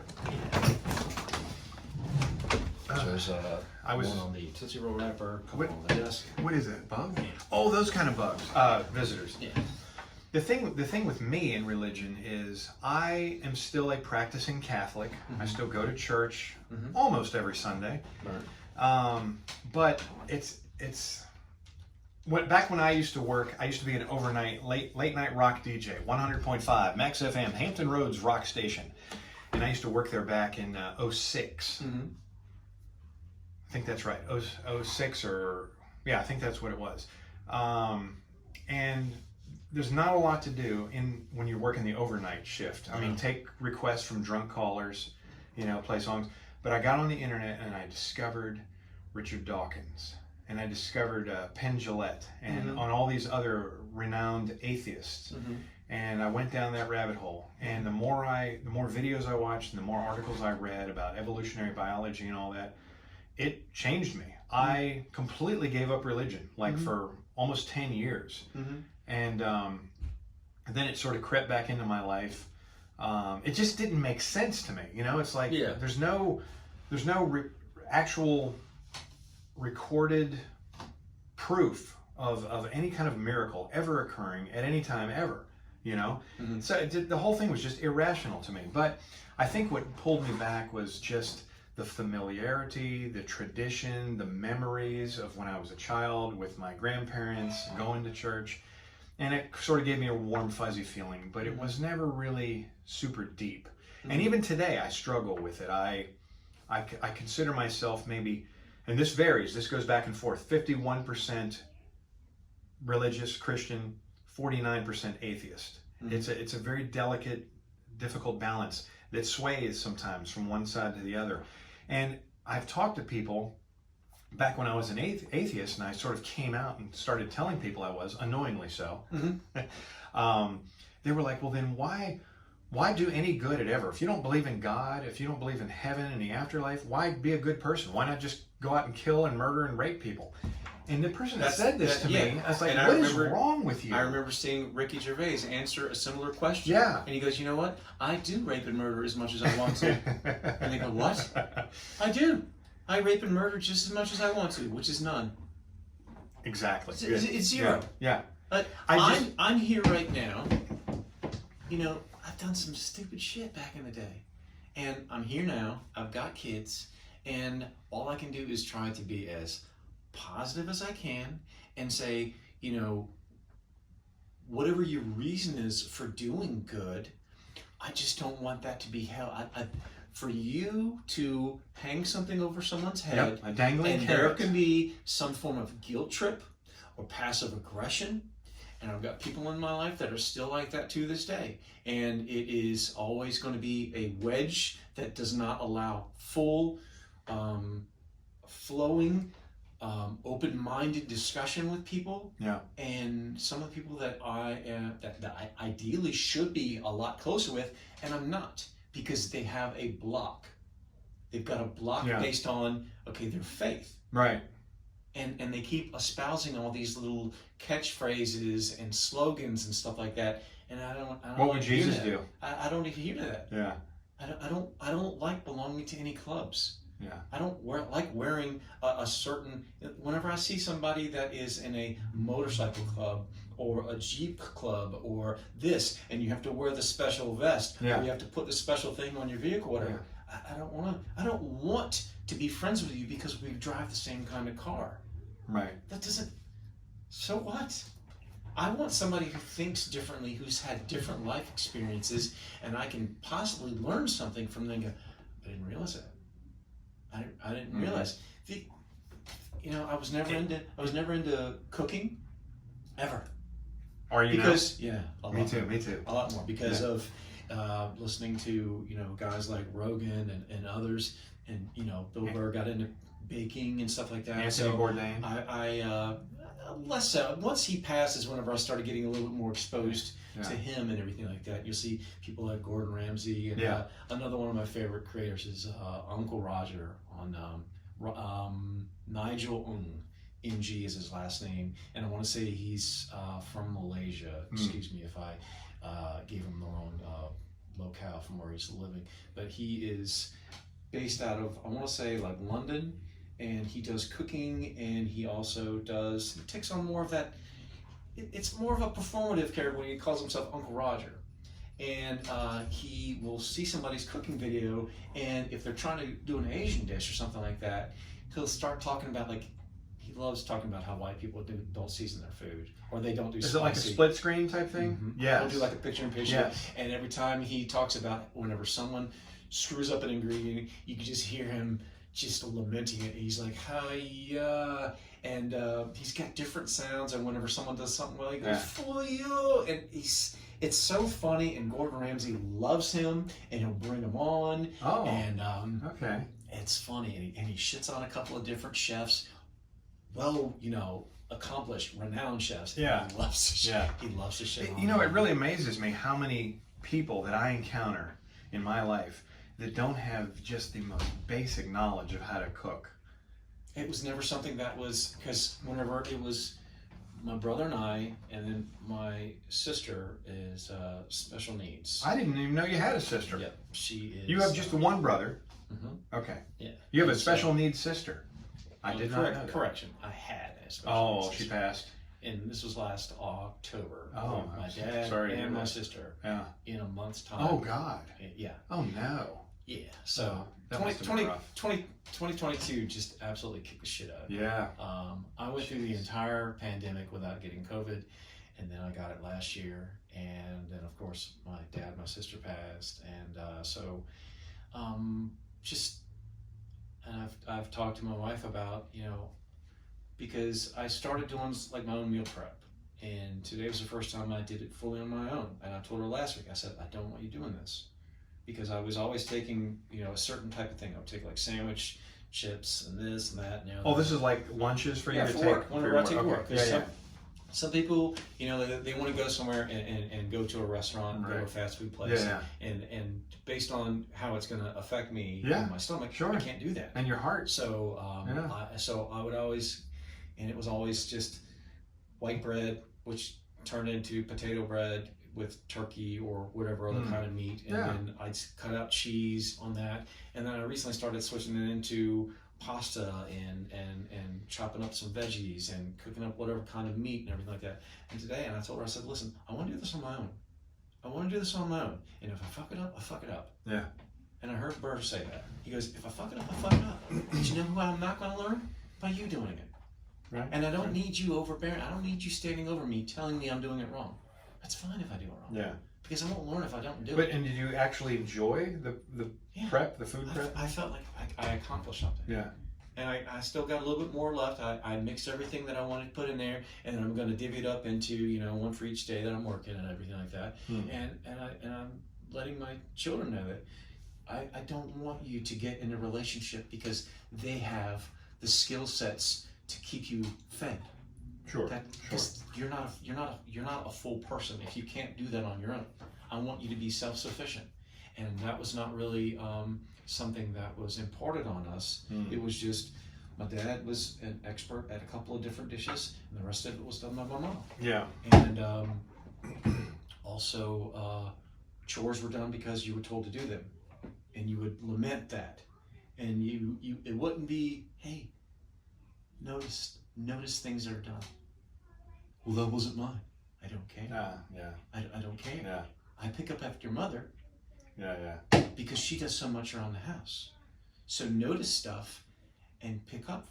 I'm still working on that. Yeah. So it's I'm still evolving and everything like that. But I bought a smoker, and my wife gets recently, a couple of years ago, and I was dead set on getting a Traeger because that's always the word that I always heard used. Yeah. And all the benefits. Is that the little chip, the little tiny pellets? Little pellets. Yep. Yes. And so we started looking at once I started making better money at work. It's like, okay, because we moved those are expensive. We moved into our house back in 2019. We bought a brand new house, and then we started now we got to put in new furniture, we got to get new TV, we got to get a new grill, and because we were always the propane people, and then we'd always get to the point where now it's time to swap out the tanks, and then we got to go down to U-Haul. You got to go to Lowe's. U-Haul is the cheapest place to go. But then at some point, the deterioration of your grill, the little shields that protect the burners, they would start to rust. Mm-hmm. And okay, now everything that's not the great is rusted out. Now, does that happen with a Traeger? Well, I didn't buy a Traeger, bought something similar. I bought a Pit Boss.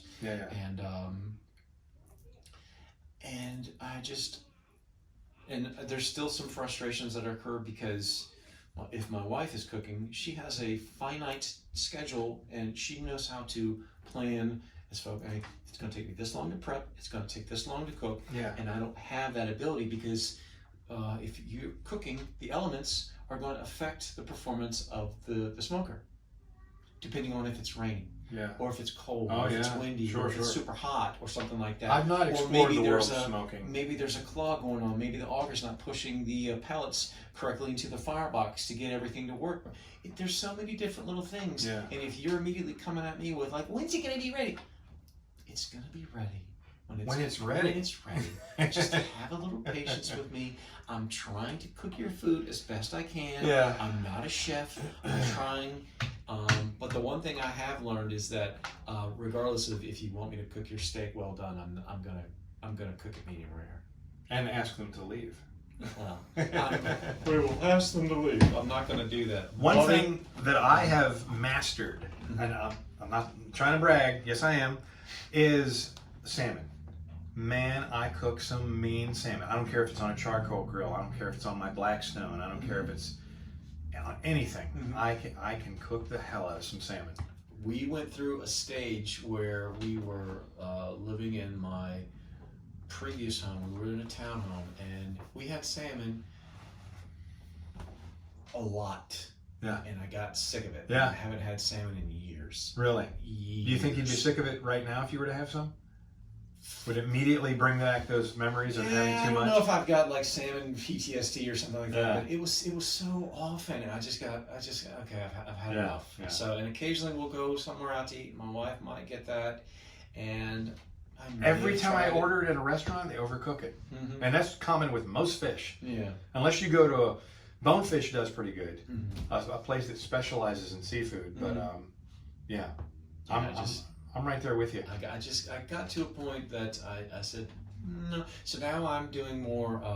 I've done a couple of briskets, and I've done some. That's the perfect thing on a smoker. I've done a couple of pork butts. Yeah. I've done pork belly once. I loved the pork belly, and then my oldest son ate that, and then did it turn out great? I loved it. Just fall right off the. I think I let it cook a little bit too long. Okay. I think I put too much of a char on it, and then I season the shit out of my food. Of course, my wife is not as inclined to season it as heavy. Another guy who does TikToks and Instagram, Gary, the barbecue chef, Gary Marandola, I believe is his name. Big beard, straight. It's like a broom on his face, right? And I, said this much to him, and for a while there, we were having kind of a chumming relationship on social media and stuff like that. He would always say, "Fuck it up with a rub," and he's got that heavy, Bill Burr Boston accent and everything like that. And so that's how I prefer mine. I want the food. You really coat it with a rub. Absolutely, especially something like super thick and fatty, like pork butt and brisket and stuff like that. I love doing wings. Wings are great, and my youngest son loves wings, and he likes to have like the not necessarily the lemon pepper, but it might be like lemon, herb, garlic, stuff like that, where I might have a little bit more of a hot and. Do you have an air fryer? My wife has the air fryer. Yeah. We do have an air fryer, and I occasionally will. And I've seen some recipes where someone will say, "This is how you make air fryer, pork belly," and it looks really good. And they've taken it and cut it into strips, and then they'll cook it. Sometimes they'll sous vide it, and then they'll cook it in the air fryer to get that crackling on the outside. Yeah. That looks fantastic. Do you have a sous vide? No. I do. I got one for Christmas a couple years ago, and I've the only thing that I've cooked steak in it before, and venison, and it comes out perfect. I've tried chicken, and it's sort of weird. It's because you're supposed to be able to leave it in there for hours. Yeah. But I think the chicken just sort of fell apart too easily. It was like boneless, skinless breast. Yeah. Which I probably. See, now now I've gotten more into the thighs. Because dress will dry out. I love dark meat. Breast will dry out, and and so I've gotten more, and so. And I'm trying to refine my wife's palate, and she's always been more of just chicken breast. Yeah, that's if boneless, skinless. If we were only to eat one type of meat, one protein, it would be chicken breast. I think for her we've too. We've got to deviate and get something a little bit more fat. Agreed. Fat is okay. Yeah, it's fun to have some fat. And we recently cooked up both breast and thighs, and then we chopped everything up, and everybody loved it. They're like, it's a mixture, and they're like, yeah, it does taste good. Yeah, it's amazing what happens whenever you try stuff that's new. My wife does not like seafood much at all. Yeah, I just want to make sure we're still good on recording and nothing's popped up. Yeah, we're good. All right. Do you eat sushi at all? I do. I love sushi. I'm not as adventurous on sushi. I don't simply go with California roll. I will, once you start getting into like the egg, the fish eggs and stuff like that, is whenever I'm less inclined. I'm not saying I won't do it, but I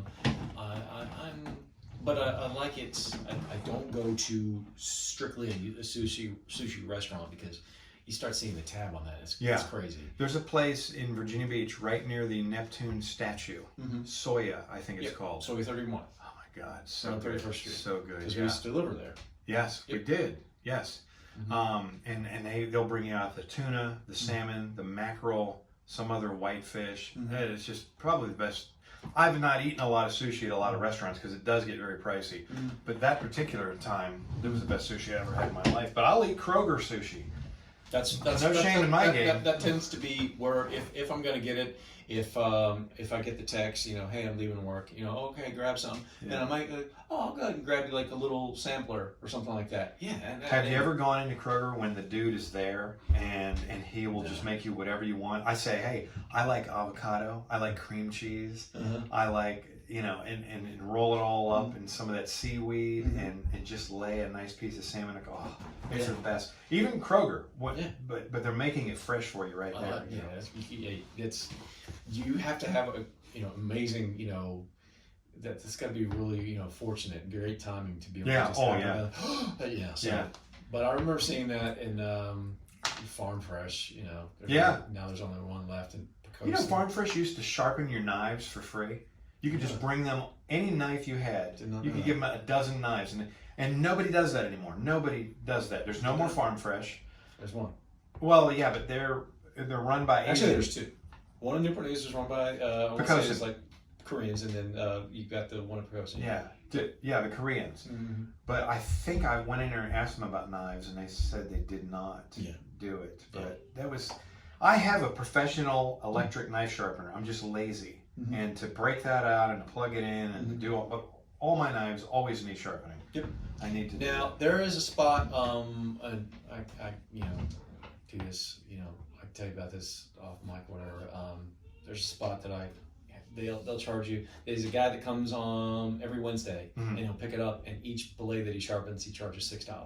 Jeez, that's a lot. If I have at least 20 knives, I would bring. Well, then you would do not 20 at a time. Right. So dropping 120. So if you've got like a chef's knife, maybe a Sentoku, and then a couple other ones that if you're doing like your prep, and then later on you do all your steak knives or something like that. Yeah. So I thought because I've got my son his own butcher block, and before it's time, because next year he's going to move out of the regular dorms and into off campus, even though he's able to walk across the street. Now he's on campus. Yeah. He's still in the dorms, but it's off campus dorms. So it's kind of they I forget the name of it. It's called like the Landings or something like that. And so that's one thing that they've got their own kitchen. So they're going to be doing some. So they're him and his roommates. They're going to be kind of figuring things out on how to cook, and I'm really excited for him because. There's a knife that I use for when I process my rabbits, and they sell it at Bass Pro Shops, and it has disposable blades. Yeah. And man, when you pop a new blade on there and you go to clean a rabbit, and then you just touch it to the rabbit, and the skin just there's nothing better than using a fresh, brand new disposable blade. I guess with shaving too. But it's pretty cool. There's one thing that I keep seeing as an ad that'll pop up, in my algorithm, where it's that looks like a little barrel and you just roll back and forth. I think it's called Tumbler. And there's a magnet and it puts it on. It's got, I want to say like 15 degrees. Is this a sharpener? Yeah. Oh. So one side, it's like got this, it's got this, however the coarse, or fine the setting is. The other side, it looks like a spiral, and that gets rid of the burrs. That pop up. So I just started using that honing steel. Yeah. So every time you get done with a lot of chopping and cutting, I just use that to keep everything, because they say that it'll kind of be off, so it's not fully.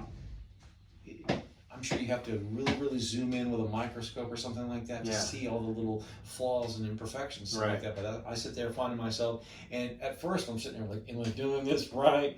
And now I'm a lot more comfortable. I'm not as good as you guys that you see in the chef, cooking shows and stuff like that. But I'm getting better. But and then you'll see. So I'm trying to get him set up with the butcher block and everything like that, so that he's able to just do his own prep. Now, when you say a butcher block, do you mean a cutting board? No, I just mean like the block that's got all the knives that you got. Right. If I'm using the wrong storage thing. If I'm using the wrong term, forgive me. But are there any particular knives that you like Henkel or? Yeah, I forget what she got. I had my eye on something like that. I was gonna. And I want to say that I kept on seeing stuff for Dell Strong. I was like, maybe I'll do that. But then you start seeing how much, Just like there's some certain cookware that I want to get, but then you see how much money it's going to cost you to buy the entire set that you need. Yeah. Hexclad or whatever. I see that and you go, I want to get that so bad. Yes. And it's nonstick, but you can't damage it. And you can put it in the oven. And you can put metal on it and it doesn't damage it. Right. Oh, I want to do that. How much am I going to end up spending? Probably $2,000. If I get everything that I want. If I take out all of my pots and pans and all that stuff. A friend of mine just bought his wife a set of pots and pans that were all Hexclad, and he paid over $600, I think, for it. Yeah, and that wasn't everything. That was just the basics. That's just a couple of things. Yeah. Yeah, but that stuff's supposed to last and be really top quality. And that's what's his name, Gordon Ramsay. That he puts his name on that and everything like that. Yeah, that's good enough. Well, Gordon Ramsay used to put his name on Kmart stuff too. Did you know that? No, I did not know that. I mean, I don't know if it was a Kmart brand, but for a while there, that Kmart before they closed, they used to sell toasters and other little appliances that had Gordon Ramsay's name. So he didn't always put his name on the best stuff, Right, but I'm sure he was at the time still on the way up. He didn't have nearly the notoriety that he does now. I mean, he's got almost instant credibility. Yeah. Because sure. He's the Tony Hawk of cooking. Yeah. Speaking of Tony Hawk, did you know he was here yesterday? Yes. Right in this studio. No, I'm just kidding. He was in Virginia Beach. They had the Jackalope Festival at the Virginia Beach Oceanfront. I heard somebody mentioning and he was there doing the skateboard demonstration. Also, he was there for meet and greet, which cost $200. You had to go to the hotel right across from where the skate ramp was, and you go up, and then you can meet an array of different skaters, and Tony Hawk was at the end, and he was doing autographs and selfies and all that. I would like to have gone to that just to watch the skaters, but I just didn't want to deal with that traffic, I don't remember the last time I went to the South Side, and I see that they're doing all the, expansion and everything like that. Everything just looks like a nightmare. My mom just moved. I hate going over there. Yesterday, we actually moved my mom into her new house, and she's now on Fort Monroe. That's the one right here, right? Fort Monroe. I always get Fort Monroe and Fort Eustis confused. No, Fort Monroe, yeah. Yeah, right there, yeah. Right on the water. Yeah, that's cool. And her house is right next to the lighthouse. And so we're This is your mother or mother-in-law? My mom. Okay. She is an independent living type thing? No. Is it the Chamberlain? She's in her own house. Oh, okay. 4-bedroom house. And she's able to get around and do everything she needs to do? Well, there's a lot of stairs, 4 bedrooms, 2 stories, and it's it used to be 2 separate units, right? Oh, okay. And because when you park around the back, and there's a big porch on the side, and you're able to see all the boat traffic and everything like that. Excuse me. And but then there's a back stairway that has access to its own room. Now, it is now a bedroom, but at the time, it was a kitchen. Mm-hmm. And then there was an access to another room. And so this person was separate. This was like the lighthouse keeper, and then his, whatever you want to call it, his subordinate lived, upstairs. Oh, really? Yeah. A real lighthouse keeper? Yes. Oh, wow. Yeah. Well, that's cool. And now it's run by, I guess, the Coast Guard or whatever. It's still in operation. It's... Well, that's pretty cool. I'm actually having a bit of a dilemma right now. My mother-in-law sort of doesn't have a place to live. And so we're desperately trying to find some place for her to live. And it's we don't have the best relationship, me and my mother-in-law, unfortunately. Yeah. But, it is what it is. It is what it is. One of my favorite expressions. Yeah. It's actually and actually, whenever I hear people say that phrase, I immediately go, these are words coming out of my mouth right now. Yep. Dude, I'm kidding. My wife knows that I hate it when people say it. It's such a nothing nonsense statement. It's hey, it is what it is, And that's kind of, I think, one of the plagues that is just going on with people's unwilling to get out of their own little comfort zone of, I just do this. I stay in this little circle. I only think this way. Hey, you know what? Therefore, I cannot evolve. It's 5 o'clock somewhere. Yeah, man. Hey, did you see my new Salt Life sticker I got on my truck? Man, I'm riding big, man. I'm riding in style. Or the one that not of this world, NOTW. I would always see that one. NOTW. Oh yeah, I remember that. I'm not sure.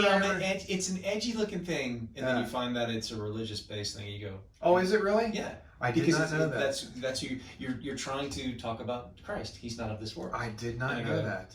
You're just gonna put just a NOTW. Yeah. He's just gonna put letters. WWJD. Yeah, exactly. And then the new one is HE. Double hockey stick. And then you got the greater than sign, and then I. He's greater than I. Yeah. So it's just, I can't think for myself. So I like what that guy said, and does, and therefore I'm going to solely subscribe and adhere to your train of thought. My wife actually got me off of bumper stickers. I used to be the king of bumper stickers, and now she's sort of brought it to my attention. It's like, you're ruining the car. The car has no resale value. Well, I mean, you can always take those off, but it's just so. But I will admit that when I pull up to a stoplight, if I'm behind a car that has 20, 30 bumper stickers on it, it gives me a little bit of time to read. Thanks for the reading. I can sit here while I'm at this stupid red light and read. I guess I can put my phone down and read your novel on the back of your billboard on your car. Oh my God, the type of people that. Do you have any tattoos? No. I don't either. Not a single one, because I can't commit. No. I'm scared that whatever I'm into now, I won't be into a year or 5 or 10. It's all it is. It's going to be a what are those things that we used to do? You would put a bunch of stuff. What they call it, like a time capsule. What were they? It was something similar to that. Time capsule. You would bury something, and then later on, that's all you're doing is you're just putting a timestamp. That's all it is. Sure. This was sort of relevant. Calvin and Hobbes. At the time, pissing on something. Yeah. Pissing on whoever elected official that you don't care for. And then how they look 20 years after. I've never seen, unless they have the money to go and get it retouched every 10 years or whatever. Yeah, don't ever put a name. Don't ever put a significant other. Like if it's your child, like let's say I got my boys. Right. They're both of their baby pictures. That's the only thing I thought of getting on me. Like maybe like shoulder blades, like one would be on this one would be on that one. And it was them as a child. It's just a baby. Yeah. That's it. And I would only want, if I were to ever get a tattoo, I would have to go to the most expensive, best tattoo guy in the world.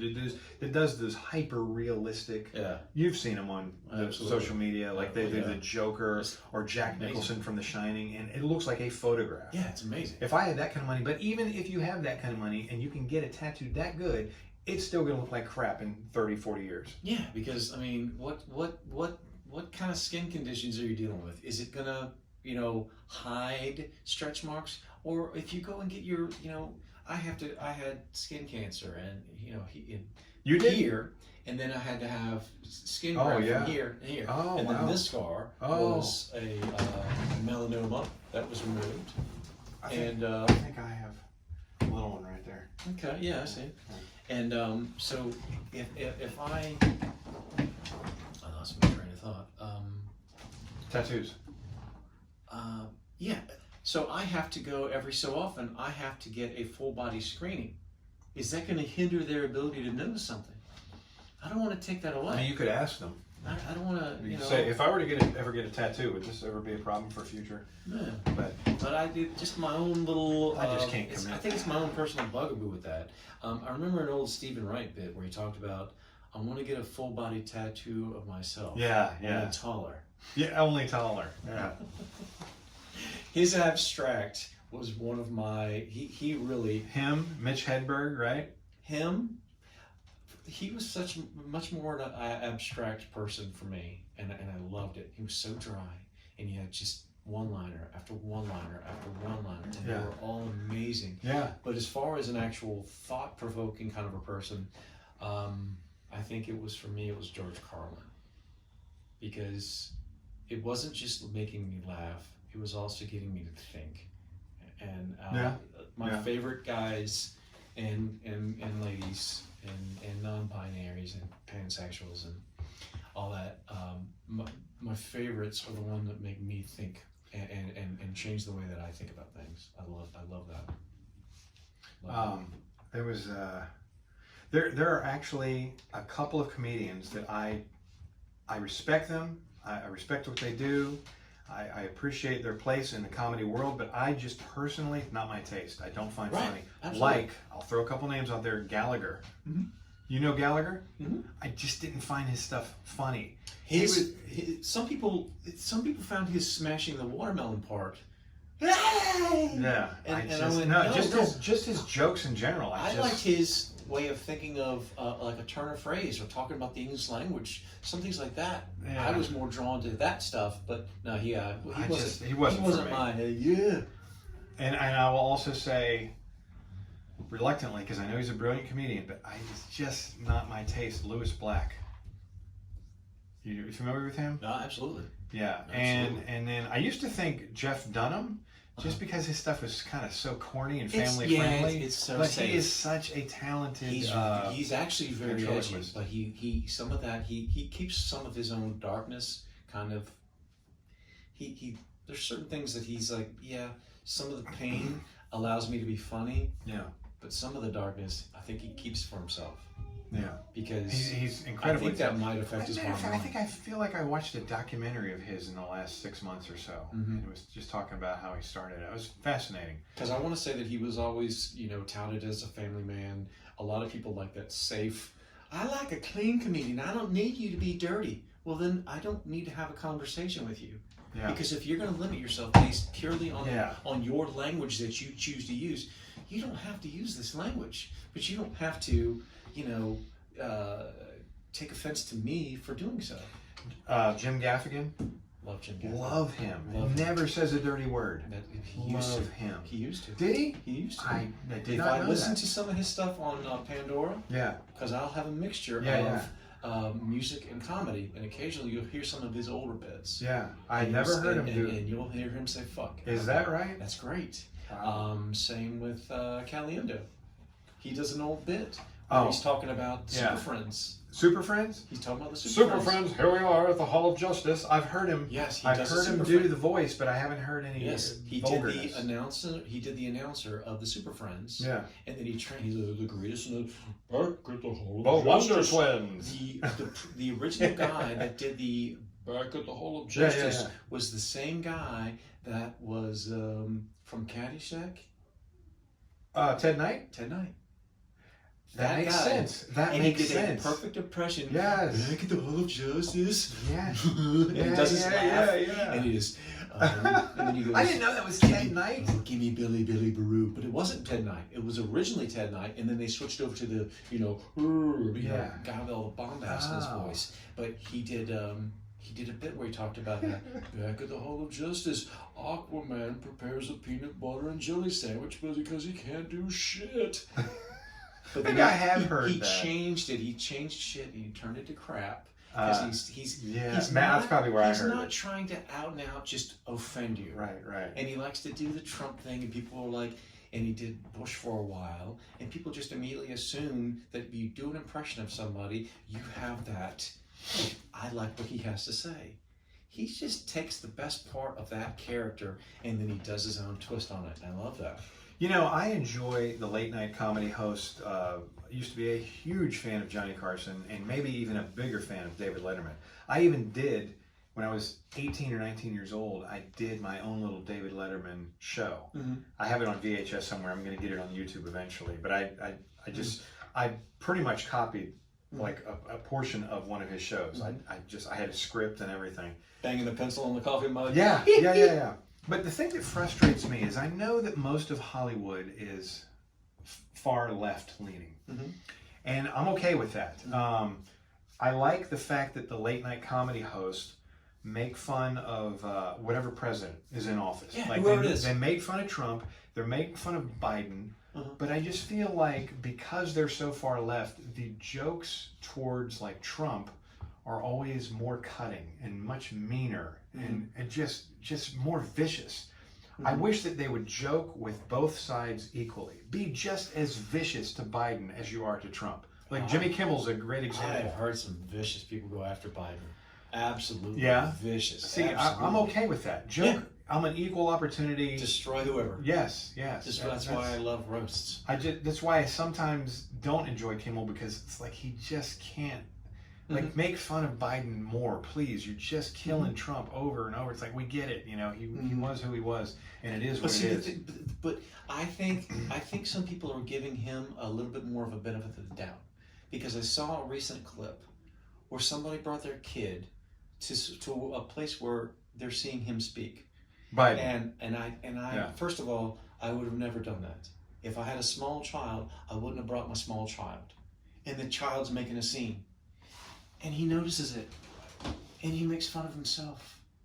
He has self-deprecating ability. Are you talking about Biden? Yes. Oh, okay. And he goes, "I'm tired of me too."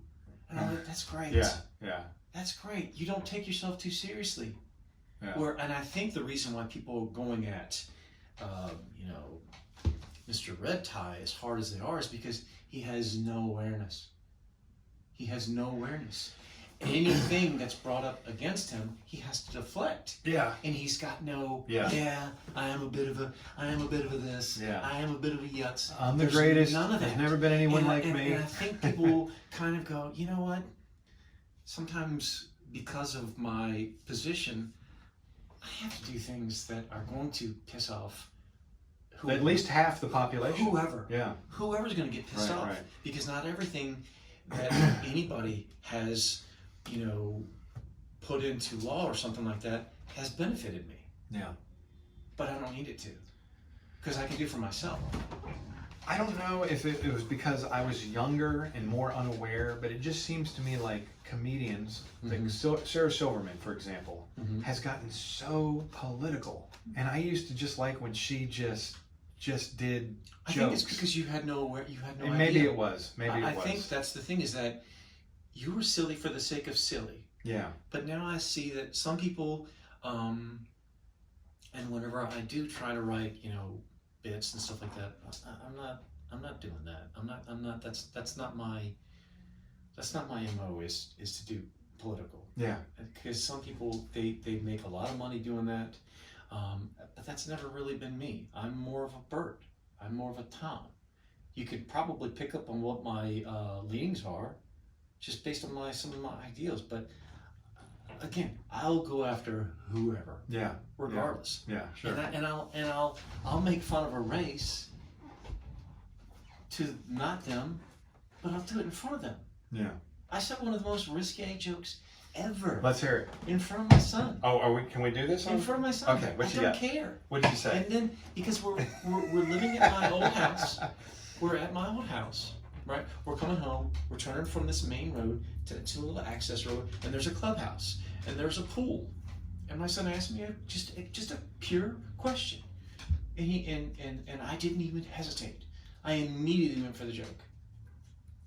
Right? He said, "Daddy, why do black people wear t-shirts whenever they go swimming?" And I said, "Because they don't want you to see the bullet holes."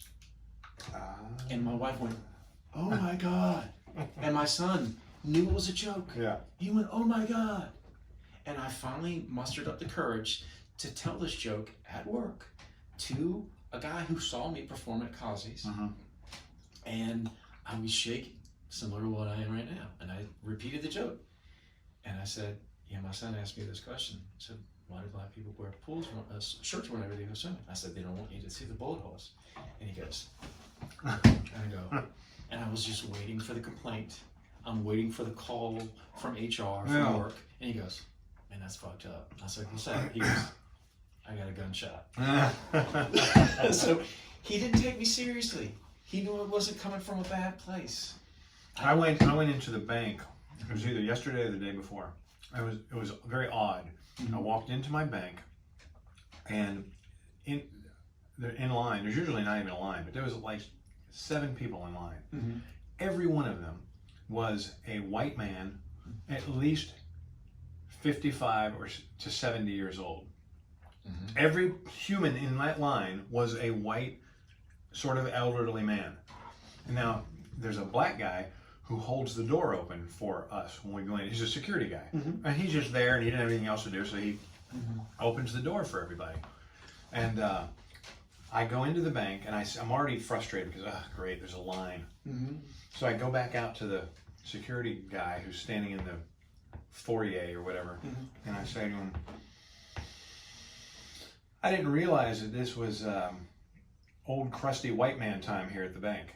And he lost his mind laughing. He lost his mind because he looked over and he's like, oh, wow, oh shit, there really is. It's nothing but crusty old white man. And if you line. just simply make an observation like that, yeah, somebody might just eat that up and go, oh, that's fantastic. Yeah. You noticed it.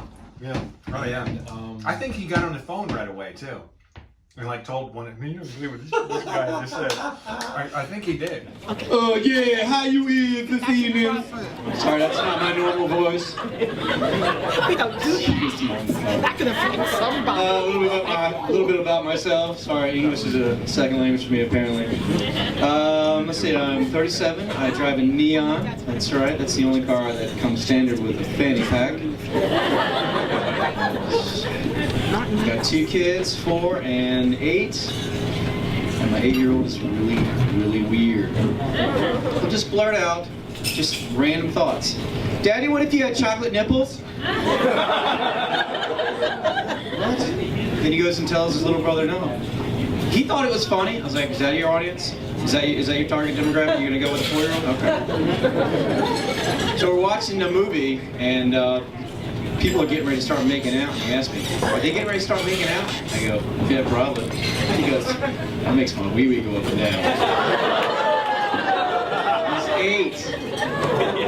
Man, I'm not ready to start having sex ed talks with my kid yet, dude. Everything is so much more interactive and hands-on. I can just imagine the sex ed talks with my kids can be like, is this right, Daddy? No, 2 fingers. I better not see that kind of grip unless we're at the bowling alley, all right?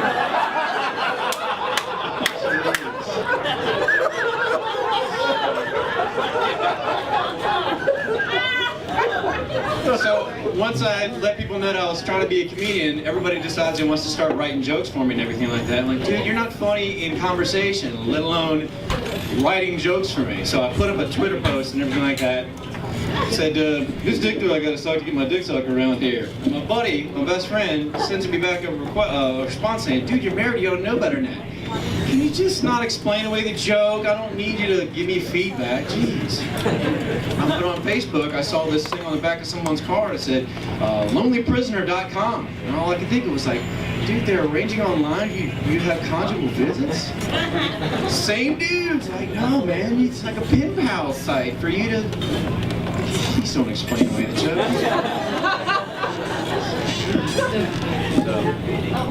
Anyway, one last thing before I head out. Just a dating tip for all you guys. One person said that they were single. Tons of dudes were like, dude, I'm not gonna get in tonight. And I love how the ladies here up front wore the same shirt. That way, if they get too drunk, man, let's match up before we leave, you guys. Sweet, I'm with you. Before I leave, just remember, pepper spray means no. All right. My name is Greg Forrest. Y'all have a good evening.